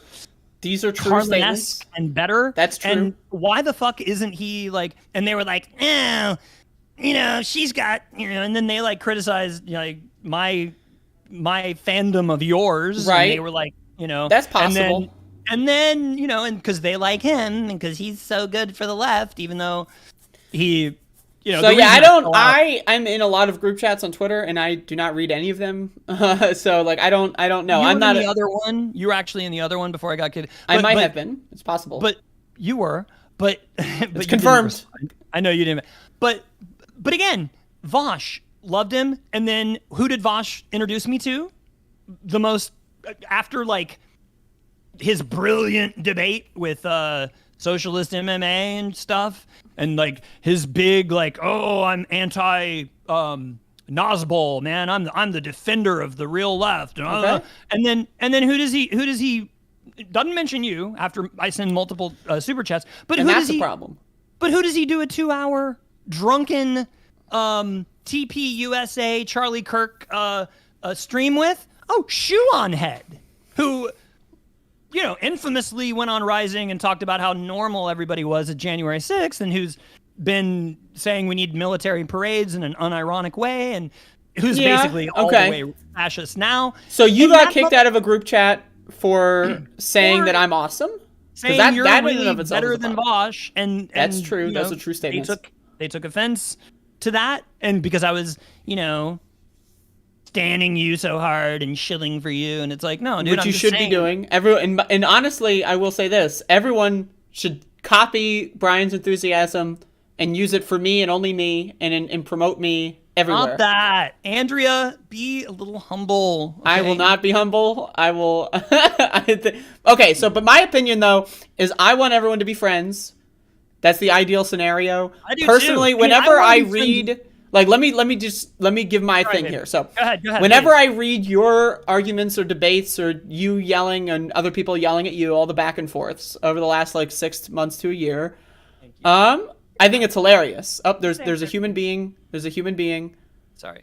Oh, I wanted Disco Is that Ball to water? say hi. Is there water in there? There's another human. Sorry. No, it's my wife, Disco Ball, but she doesn't want to be on camera. Okay, that's fine. And is that sorry, go water? ahead, Is that Andrew, like is that a spirit of some kind? My wife. No, in your hand. Oh no, yeah, it's water. Okay. It's too early to start drinking. Okay, well, okay, so my opinion is I think almost every argument people have on Twitter is stupid. Like, so that, not including you or anything. Hello? Hi! All right. She's shy. Go ahead. It's all good. All right. Someone just, yeah, like with the phasing of the green screen, it looks really funny. But anyway, I think 99% of Twitter arguments are dumb. I think 99% of the time, if people argue on Twitter, assuming that they have similar politics, right? Like we're not talking about like arguing with like, Nazis or TERFs or something. I think if people just talked on the phone, like everything would be fine, right? So my opinion is I think that Twitter is a bad website. I think that it convinces people to hate each other that otherwise shouldn't. And I think it's a two-way street.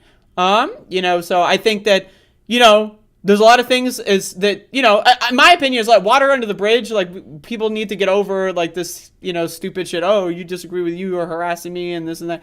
Like my opinion, everyone needs to be friends. Everyone needs to chill the fuck out. Like, should you like be tagging people randomly? Some people don't like that. I can understand why someone wouldn't want to be tagged randomly because they follow someone online. That, I get why it's annoying. I get it, right? So, but also, does that make you a terrible person because you tagged someone online and said, "How do you feel about David Sirota?"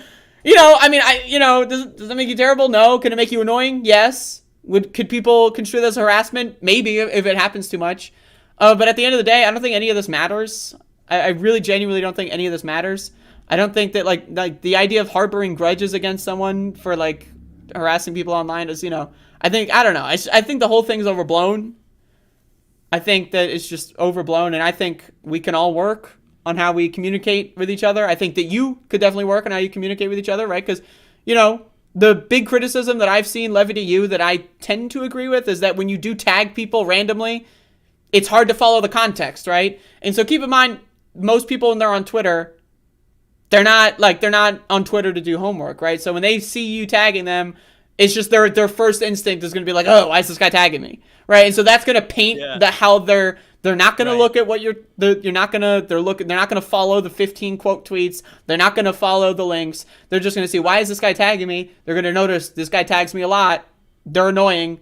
I'm going to block them, right? And is that like maybe a problem? Sure, right? But also, it's just Twitter is really bad at how it communicate. Like people try to do so many different things on Twitter that it's not made for. Like sometimes I log on Twitter when I'm doing drugs, like, and I'm like, oh my God, like I just doom scroll and I'm thinking like, these are all real people and they're like all, and sometimes I'm on Twitter, like, when I'm not doing drugs and like I'm getting involved in Twitter fights because it's entertaining sometimes, right? So I don't know, people are on Twitter for a multitude of different reasons. You never know someone's mood when they're on Twitter, right? So, and I'm used to getting a bunch of notifications, right? So like I'm used to having, every time I check Twitter, my notifications being at the 20+ symbol and I just scroll through and ignore most of them.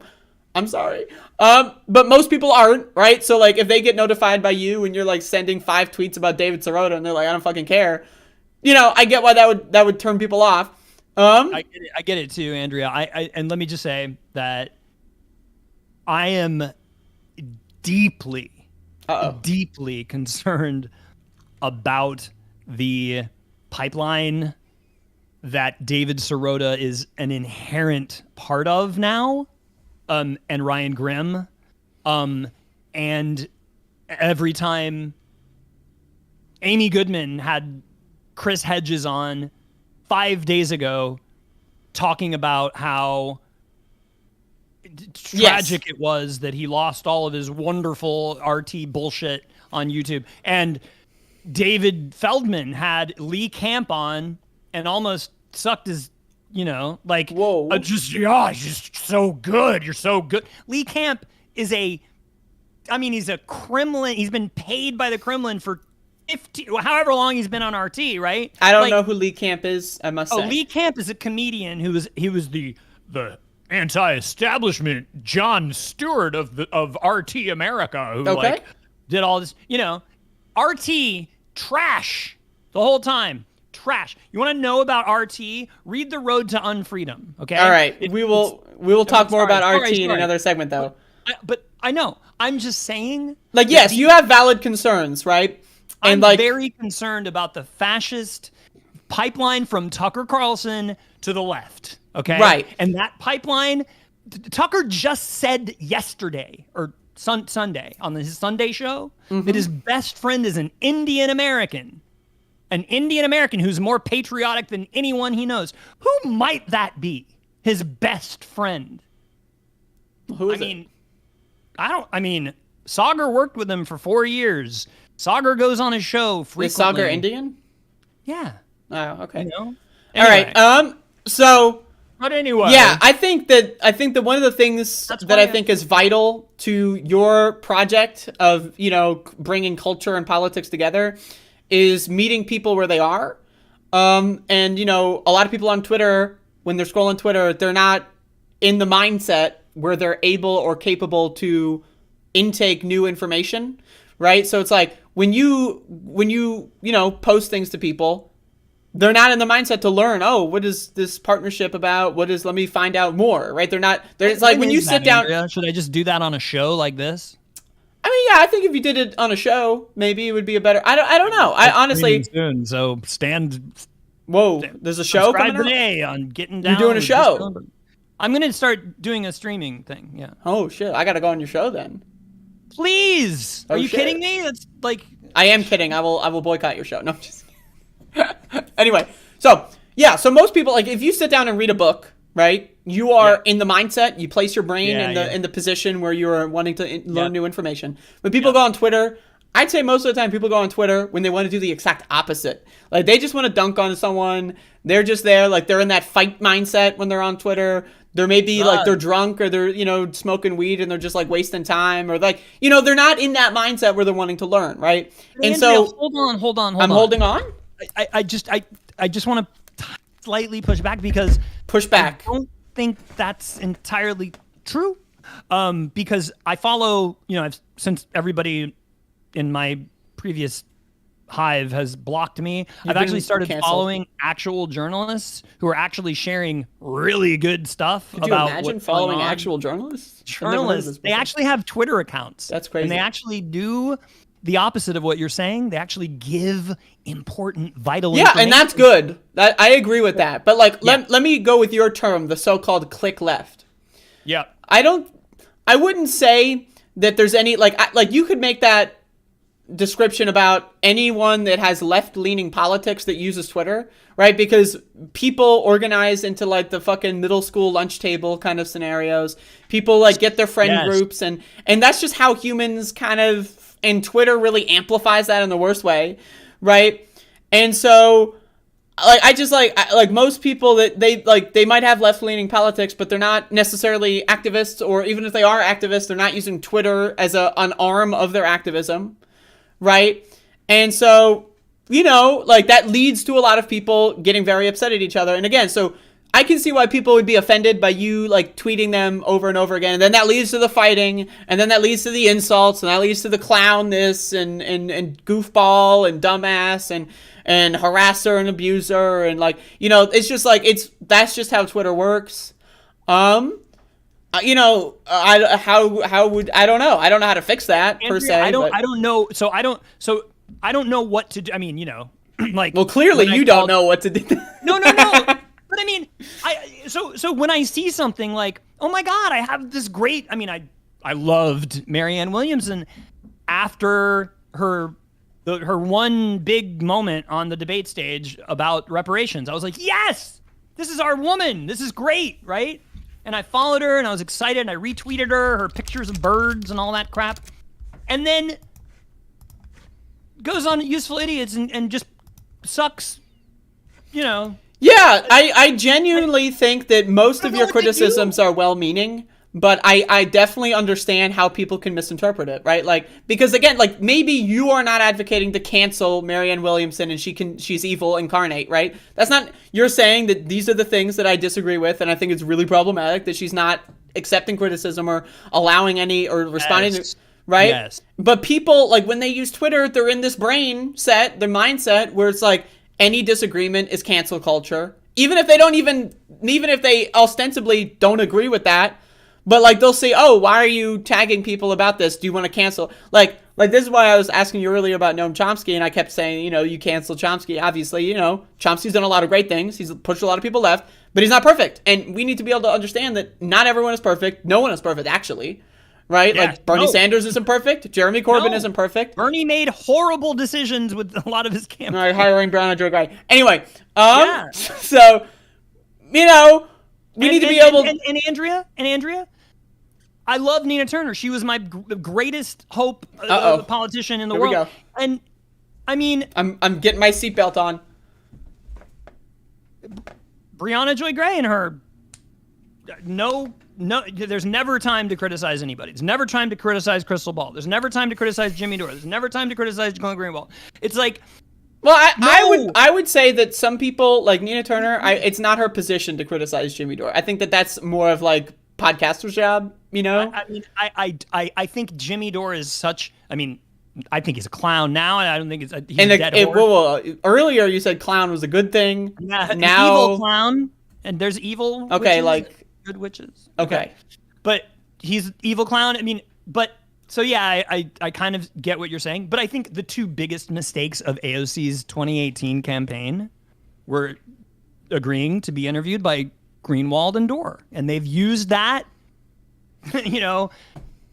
Infinitum. Right? Sure. And again, Professor Wolf, who I thought was great. Right? Oh yeah. I mean, real quick. We have another question. 20 cups of coffee or 5 lines? I don't do cocaine. I like other things, but 2 cups of coffee and extremely excited to be on the Above It All show. We are now approaching. My personal thing is like I'll just go until I can't anymore. But this has been very entertaining. It's spectacular, and it's cut my teeth into the YouTube streaming world. Which, please, if you find me in any way entertaining or tolerable, now that you've seen me actually not be like this announcer guy on my commercials. And you want to follow... You've done a lot of announcing. I will say you've done a lot of announcing on the stream, but that's good. That's fine. I've been announcer-like here? Yeah. I mean, I just want to be clear because I'm sure I'm sure you specifically, as soon as the show's over, are going to reference the fact that you've been on the show. And I'm sure that that's going to get me involved in a lot more Twitter drama. And I'm here for it. Fine. So if anyone else wants to come on my show, if E Pluribus Unum wants to come on my show and give... or do a debate. I'm down to host a debate. If Andrea, can I just, if you don't mind? I do mind, so shut up. I'm not interested in doing debates. Okay. I encourage everybody to watch John Duncan's anti-debate bro. Okay. YouTube video. What's your favorite Prince song? That's hard. Okay. Gotta ask. I can't even do album.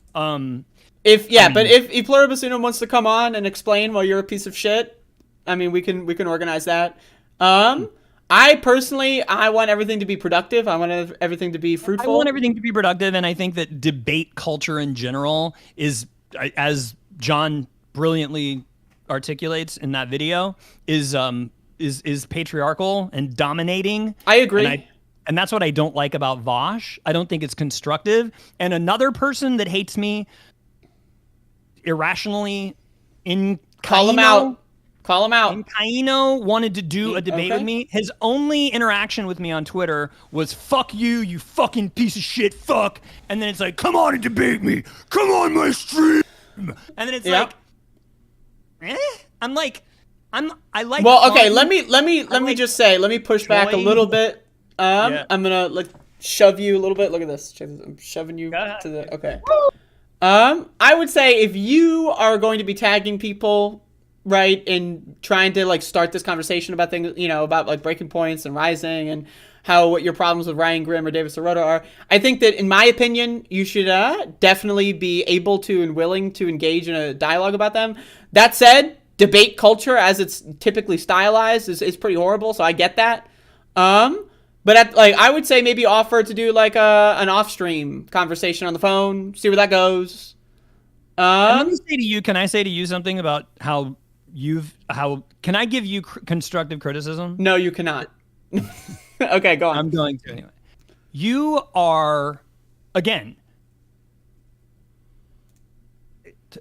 all the criticism of you being, like from people that I do respect greatly, that you don't like because, you guys, I mean, the criticisms about your past 5 years ago and beyond are as relevant to me as the criticisms about Joy Reid's past. It's about the fact that Benjamin Dixon had you on after your 150th day of protesting for Andrew Brown.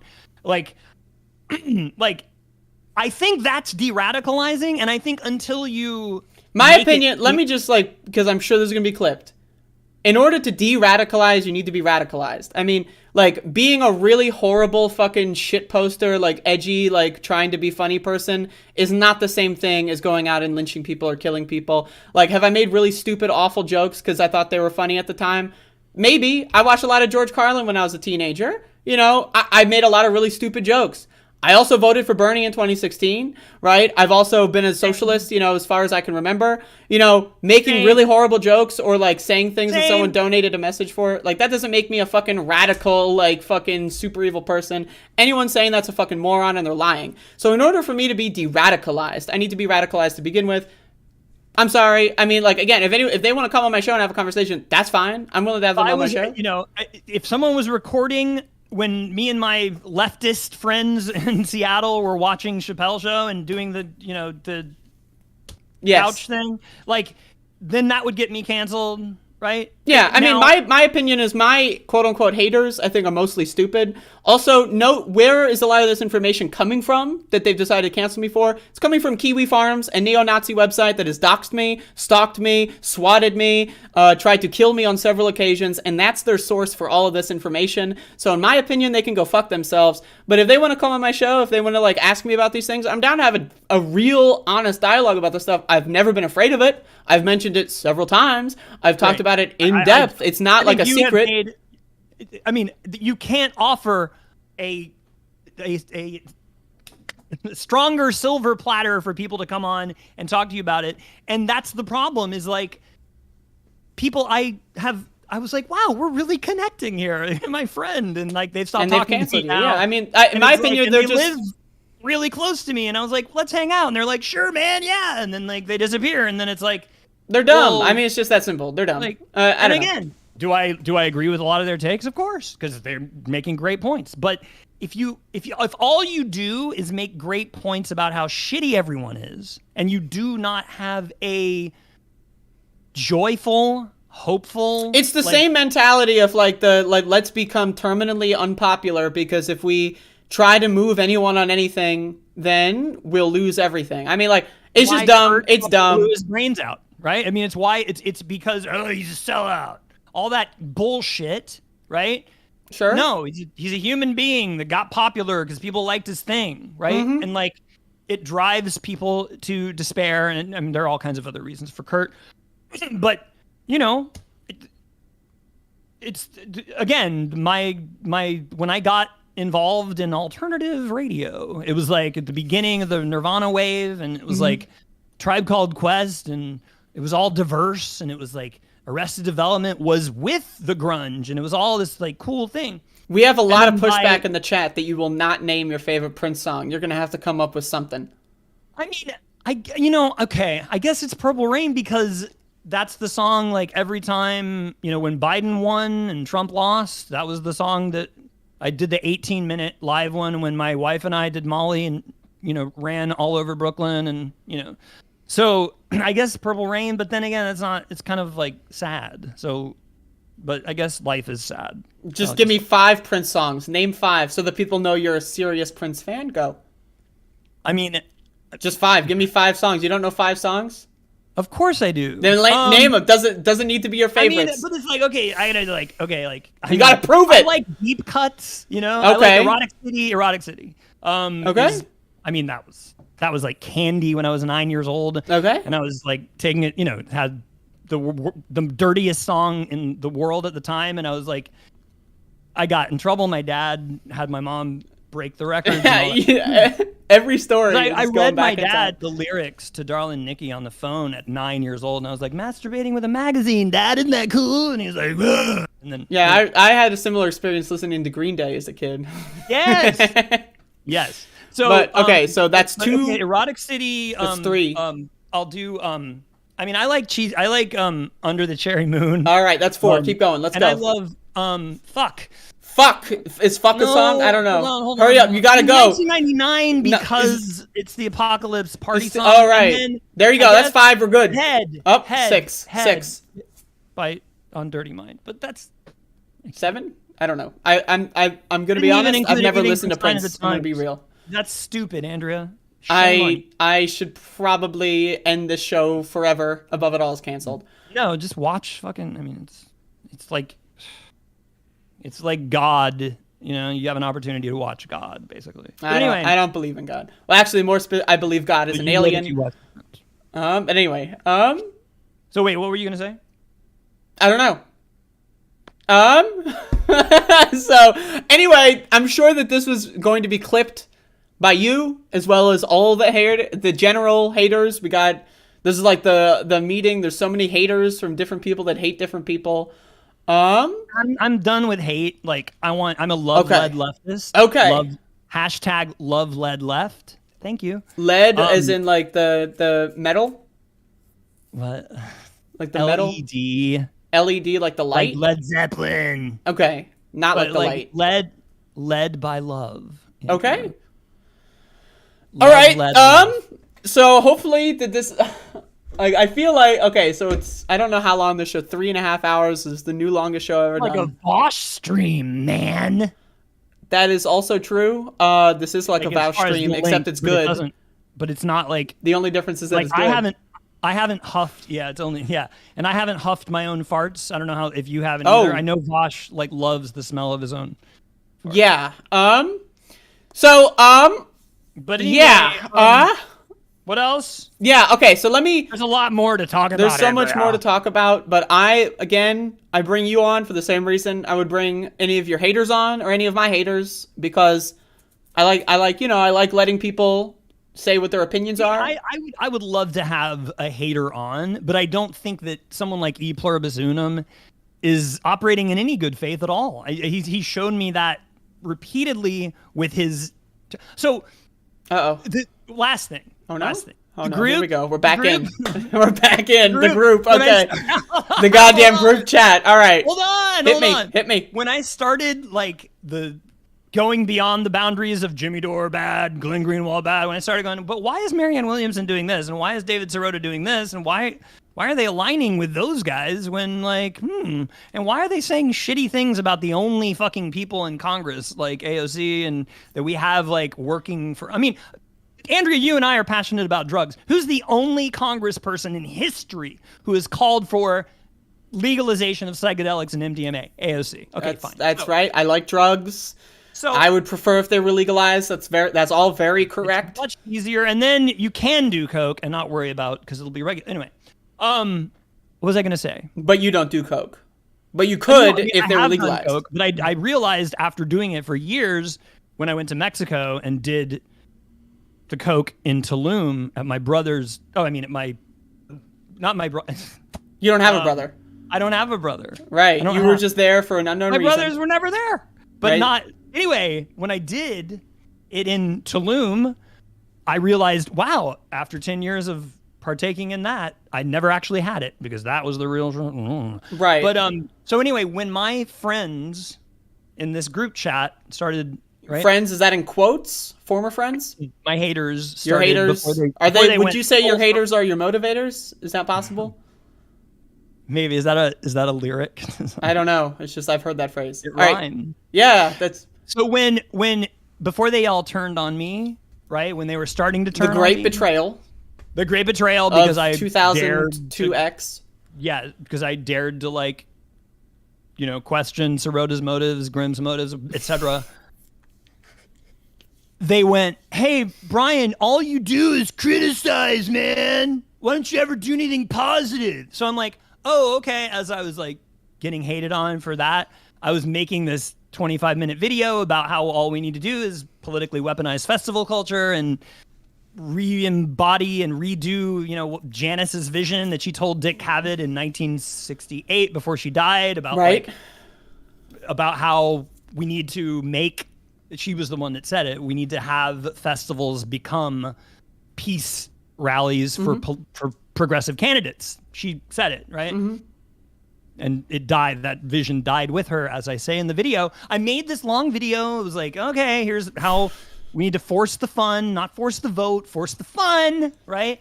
And then go and In my opinion, I will say this. I think most people on Twitter should definitely be doing psychedelic drugs. I say that in the sense that I do not recommend doing drugs to anyone because they are illegal and breaking the law is bad. And if you break the law, that makes you a bad person.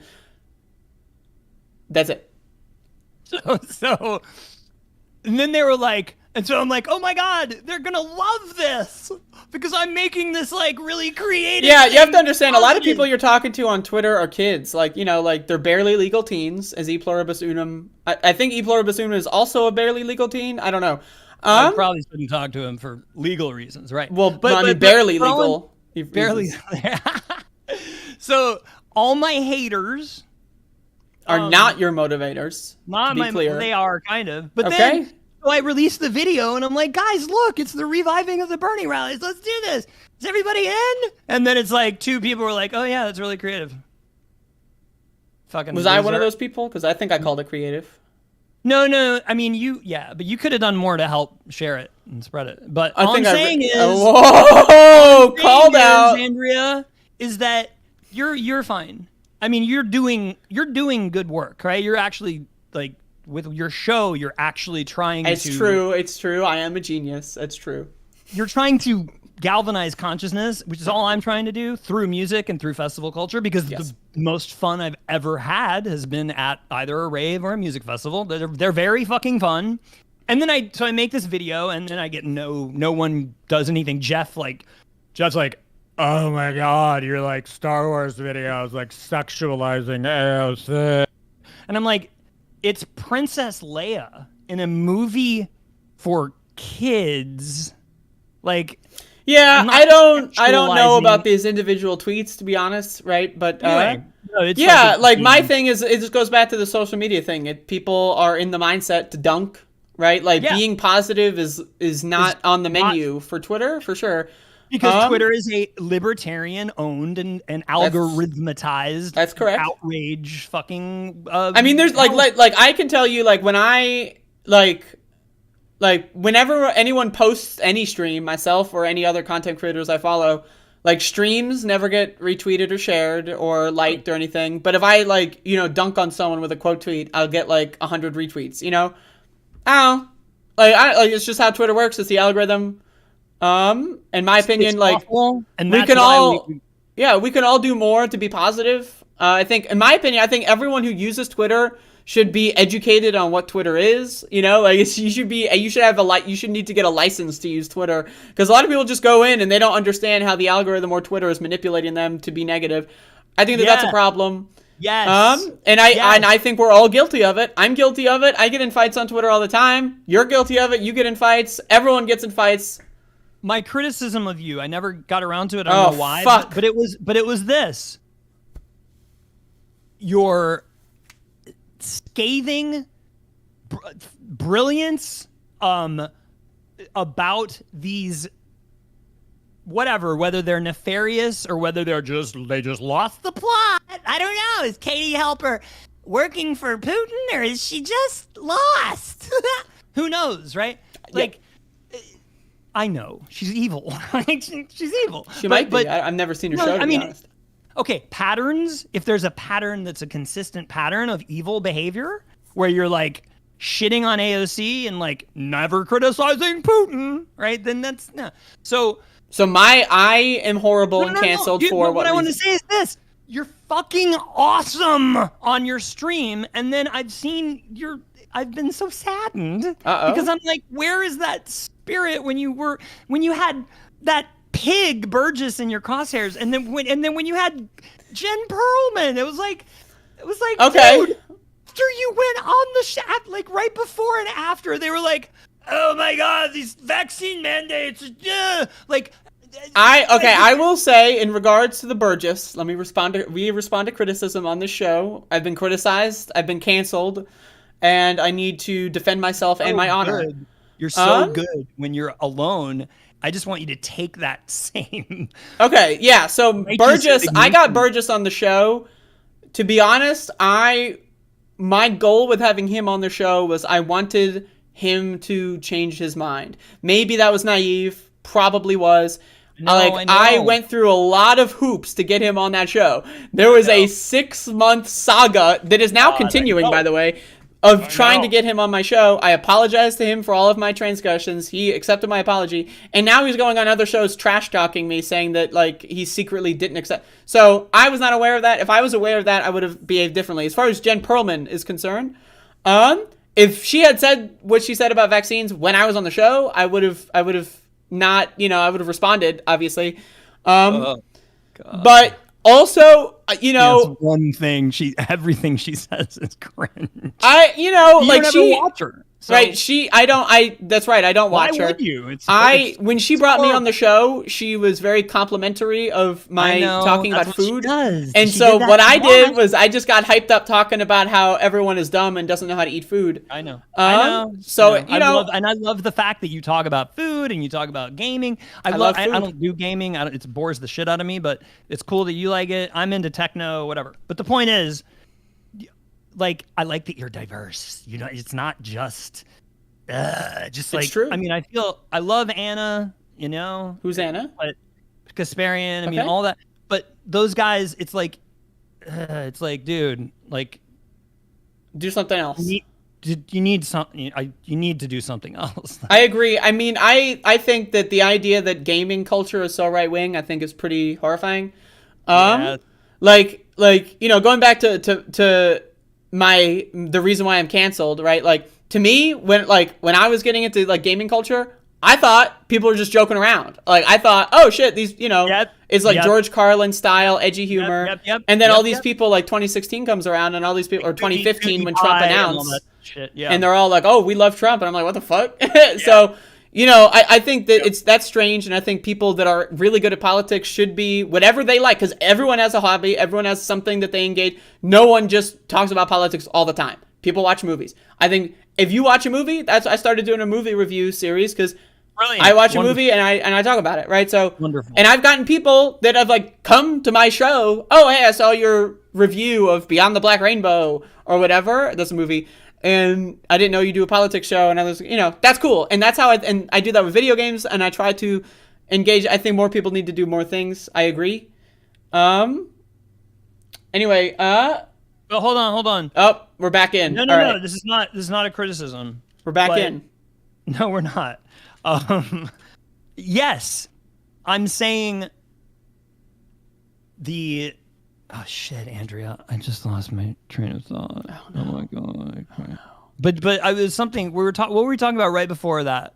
Right before people doing other things? Does anyone fucking know? Anyway, I don't know. But yeah, check your notes. I thought you were supposed to be writing things down, and you're not keeping track. God damn it. You have so many notes. You need a fucking bookmark to mark the book. So, yeah. So. Another thing, Andrea, that bothers me about me, not you, but okay. This not whole you, thing about, me. Like, okay, hold on. Not wanting to, rub any feathers or whatever. Like, what's the word? Or pat someone backward. What is it where you get upset people? Here's a story that on November 8th, 2016. On November 8th, 2004, I woke up to a loud. No, this is good. I did wake up. I'm glad you woke up at some point. On November 8th, 2016, I woke up, and that was back when I was on Facebook, the first picture I saw on Facebook. Okay? Oh, no. The night after the monster won. Okay? Was a picture of a baby girl that may or may not be related to me, right? A brand new baby girl with the caption above it, God bless America, from a person that was probably a woman, right? And my reaction, I didn't even think about my reaction. You were chemicals reacting to stimuli, your free will has evaporated. My free will was, God made me go immediately and did the comment section, baby girl, 2016, her parent voted for the monster, woman voted for the monster, posting a picture of a baby girl saying, God bless America. I said, grab him by the pussy. That was like the only thing I could respond. That was the only way I could respond. Did you hear that, Andrea? Did you hear what I said in the comments? You are fucked up in the head. You have some disease. The reason I did it is the same reason I made that cringe-tastic Ted Cruz video, right? It's not fun. It's not pleasant. It's grotesque. It's awful. But that is the reality that we're living in. And much like Carlin's humor, some of it wasn't very funny, right? Sure. And he would talk about men, big old patriarchal guys, and he said what they need is a festival for those guys where they all go to a pit at a football stadium and they all fight it out into the last breath. Yeah, they just beat the shit out of each other. Yeah, the last guy and shoots their head and kills him. I would say like that would be fun to watch if they were all Republicans. But so you are depraved. What I'm saying is you have a mental illness. Go on. That kind of spirit of anti-fascism, right? Of comedic, like, okay, if you're gonna have people legislating in Tennessee to marry 10-year-old girls, right? And then you're going to at the same time say that 10's actually the maximum. Yeah, right, right. That Ketanji Jackson is a pro-pedophile. Then you deserve to be trolled with something disgusting. I mean, I will say, maybe that's not the best thing in the world at that time to say. That said, yeah, troll the fuck out of him. I mean, if you vote for Trump, like, I remember this. Okay, let me tell you my story. Now it's for me to go on the 15-year-long tangent.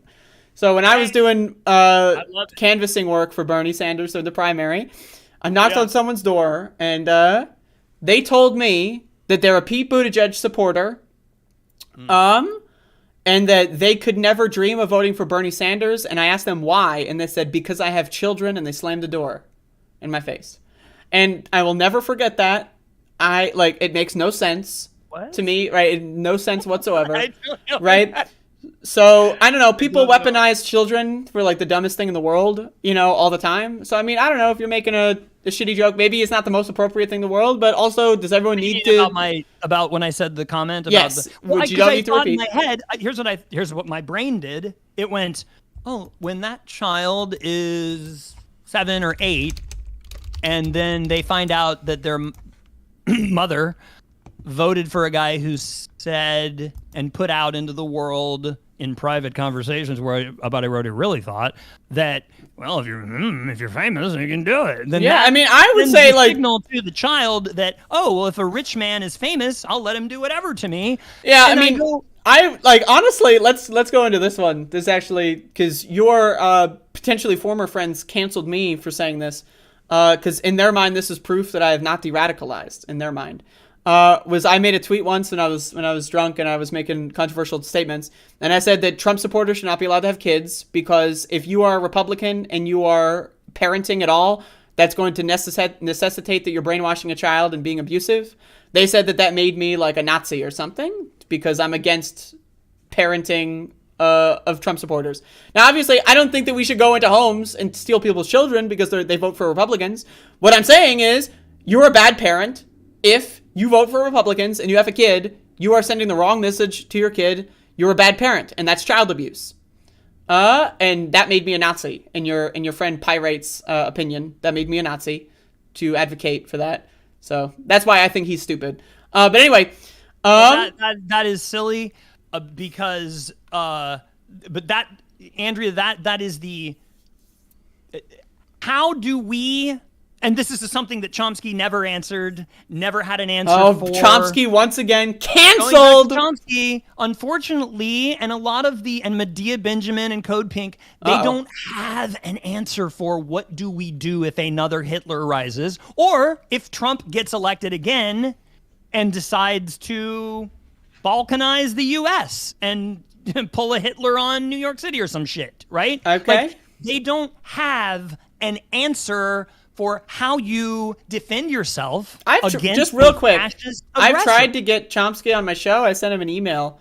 I got no response. So I'm not sure. I've asked him for the same thing when I did By the way, I have 3 podcasts from 2020 that are very produced. My first one's about neoliberalism. My second, and which John of course you Maynard. subscribe to. You're a shitlib. And because actually, I kind of realize I'm a little bit of a Keynesian. Keynes was what came before neoliberalism. His economic model of the social, economic liberalism, and then neoliberalism replaced it. Milton Friedman's brainchild. And anyway, that is the first one. The second one's about it's a conversation with my anarchist professor, Pete Knutson, who's a fisherman and teaches. He's a fisherman for years. On November 5th, 1973, I woke up and I spoke to a fisherman, and I told him this is pretty much. He's a great. I mean, it's funny to listen to it because it's back in 2020 when he was like going, Brian, RT is pretty good, and I was like, I mean, people get duped. It happens. Well, I know, and now he's like, I think he kind of, but anyway, and then the third one was with the professor of print studies at Jackson State University, the amazing C. Lee McGinnis. What I want to do on my show, by the way, Andrea, is I want to amplify the voices of all these amazing people in the arts and academia who we never hear from. I'm an academic artist. Or an academic artist. Well, it's the same thing. But there's a revolving door of a lot of the same people that we see constantly on a lot of the shows. And I think we need to expand our net because there's so many amazing people doing really good stuff that we never hear from. Anyway. I agree. So I'm going to try to get this show done. I appreciate today, hopefully, very soon in the next 5 minutes, maybe. If you'll let me. I'm going to take a piss break and I come right back for another couple hours. Or you'll come back and the show will be over and you will have been blocked on all social media. There's she almost is like some materializing going on. Okay. she wants to be like, anyway, she ghost. Just say hi. Hi, everybody. Hi. It's Snowball, baby. Quite the thing. Have you been listening to all this? Very irresponsible. Just kidding. Oh no. Listen, oh no. You can't hear it. Oh no. All right, now we're gonna do 3 hours with Disco. Hello. Hey, now I can hear you. Okay. So, all right. So, how are you doing today? How's it going? Okay. I've been watching from the other room. Okay. My phone. Been very interesting. Also cleaning. This is very entertaining. I hope that you're having a good time. It's been really exciting. Yeah, it's been really fun. Thanks for having him on. I feel like a mom or something. Oh, no. Yep. No, I mean, it's all good. I did not wake up today thinking I would do a 5-hour show, but, you know, it happens. No, I think it's been really entertaining. I hope it has for everybody else. But, like, I've been really entertained. But it's like, I already know everything he's thinking. So I'm like, I already know everything he says. Sure. She's heard all my shit. And I find it really cool with you together talking. It's really interesting. I really like the. We have a question from the chat from Mila. How do you live with this guy? Yeah. Now, I'm sure you could write a book about that, actually. Yeah. Oh, there we go. It's all good. Very carefully. Anyway, we're about to go. Andrea. Okay. I missed that. I'll have to get that on the replay. But get the hell out of here. Get the hell out. No, okay. Beautiful thing, and let's get Not Me, Us Fest democracy parties started all over red and purple states to defeat fascism and save democracy. What are they? Oh, they're roving. We're roving. They're roving voter registration drives and rallies to elect progressive candidates. Okay. That are basically the revivification of Bernie's right. Not Me, Us parties that were becoming indistinguishable from festivals. So since everybody on Coachella is on our side politically, whether they're, cringy liberal or like super based leftists, they're all on our side. We got to fight fascism. We got to get rid of it. And apparently the Democratic Party is just what we've always known it is. It's a feckless, horrible, tragic thing, and still light years better than the fascist alternative. So you Cardi B, you Dolly Parton, and you George Clooney, and you George Soros, should come on my show and give the movement, the fun festival movement, take it out of the capitalist fucking oil-drenched claws of fucking Philip Anschutz, the evil billionaire who owns Coachella and 65% of the night venues across the country, and make it by us, for us, right? Right. Actual progressives that want to defeat fucking fascism and save America. Okay, thank you so much. Okay. All right. Thank you, and have a good day. Okay, you too. Bye. All right. You can just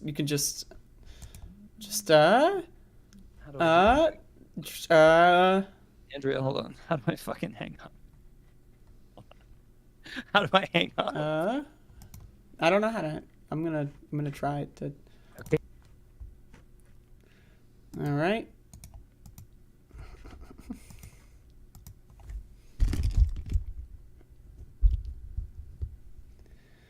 I had a lot of fun with that. Thank you for Brian for coming on the stream. I know we didn't get to everything, but that was very entertaining. Very entertaining indeed. I can guarantee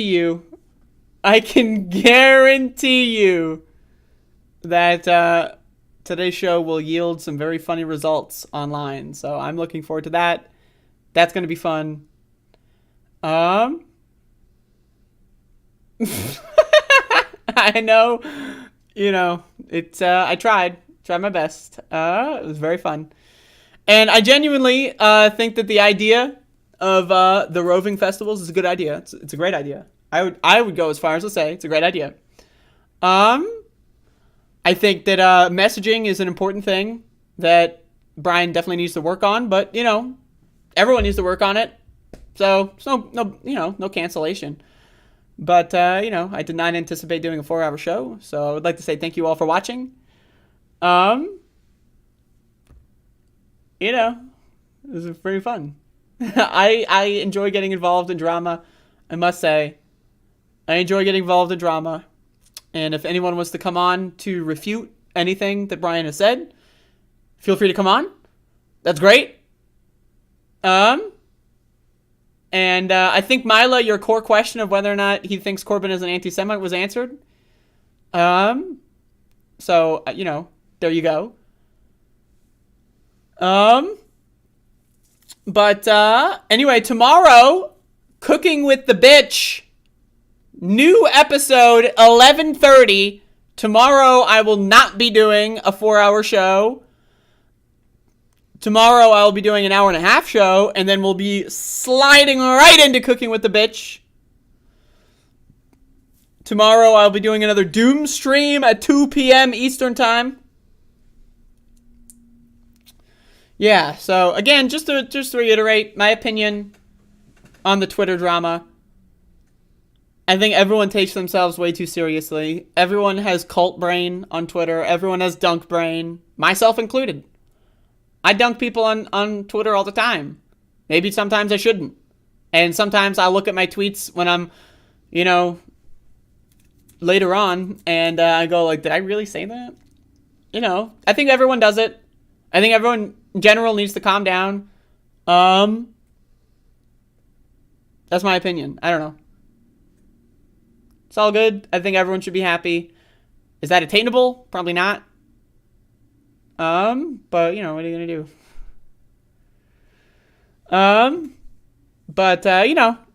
definitely understand the idea of answering every question with where you woke up on January 18th, 1974.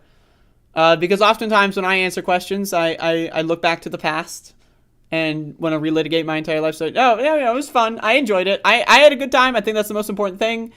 I think Brian's videos are good. Are they great? Are they fantastic? Are they going to save the world? No. But, it's good entertainment. I like trolling right-wingers. That's fun. I think more people need to do so.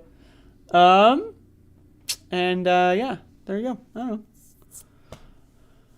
E pluribus unum in the chat. Thank you for watching. I don't know when the last time you watched my show was, but thank you for watching. This may be the first time. I'm not sure. But thank you for watching. If you have anything you want to say in the chat, I'll read it. Oh, right. There's a channel. Fuck. Yeah, just, here's the Twitter. All the other links will be found there. 666 followers. Brian has 666 followers on Twitter. Is he the devil? We'll be going into that in the next interview that I'm sure will happen. Is he the devil? Maybe. It's possible. It's definitely possible. YouTube can be found here. Boom. Boom. Boom. So I've been holding in a very intense bladder-related pileup of excess liquids in my body that needs to be dealt with. So I'm gonna get the fuck out of here. Thank you all for watching, and that's all I got.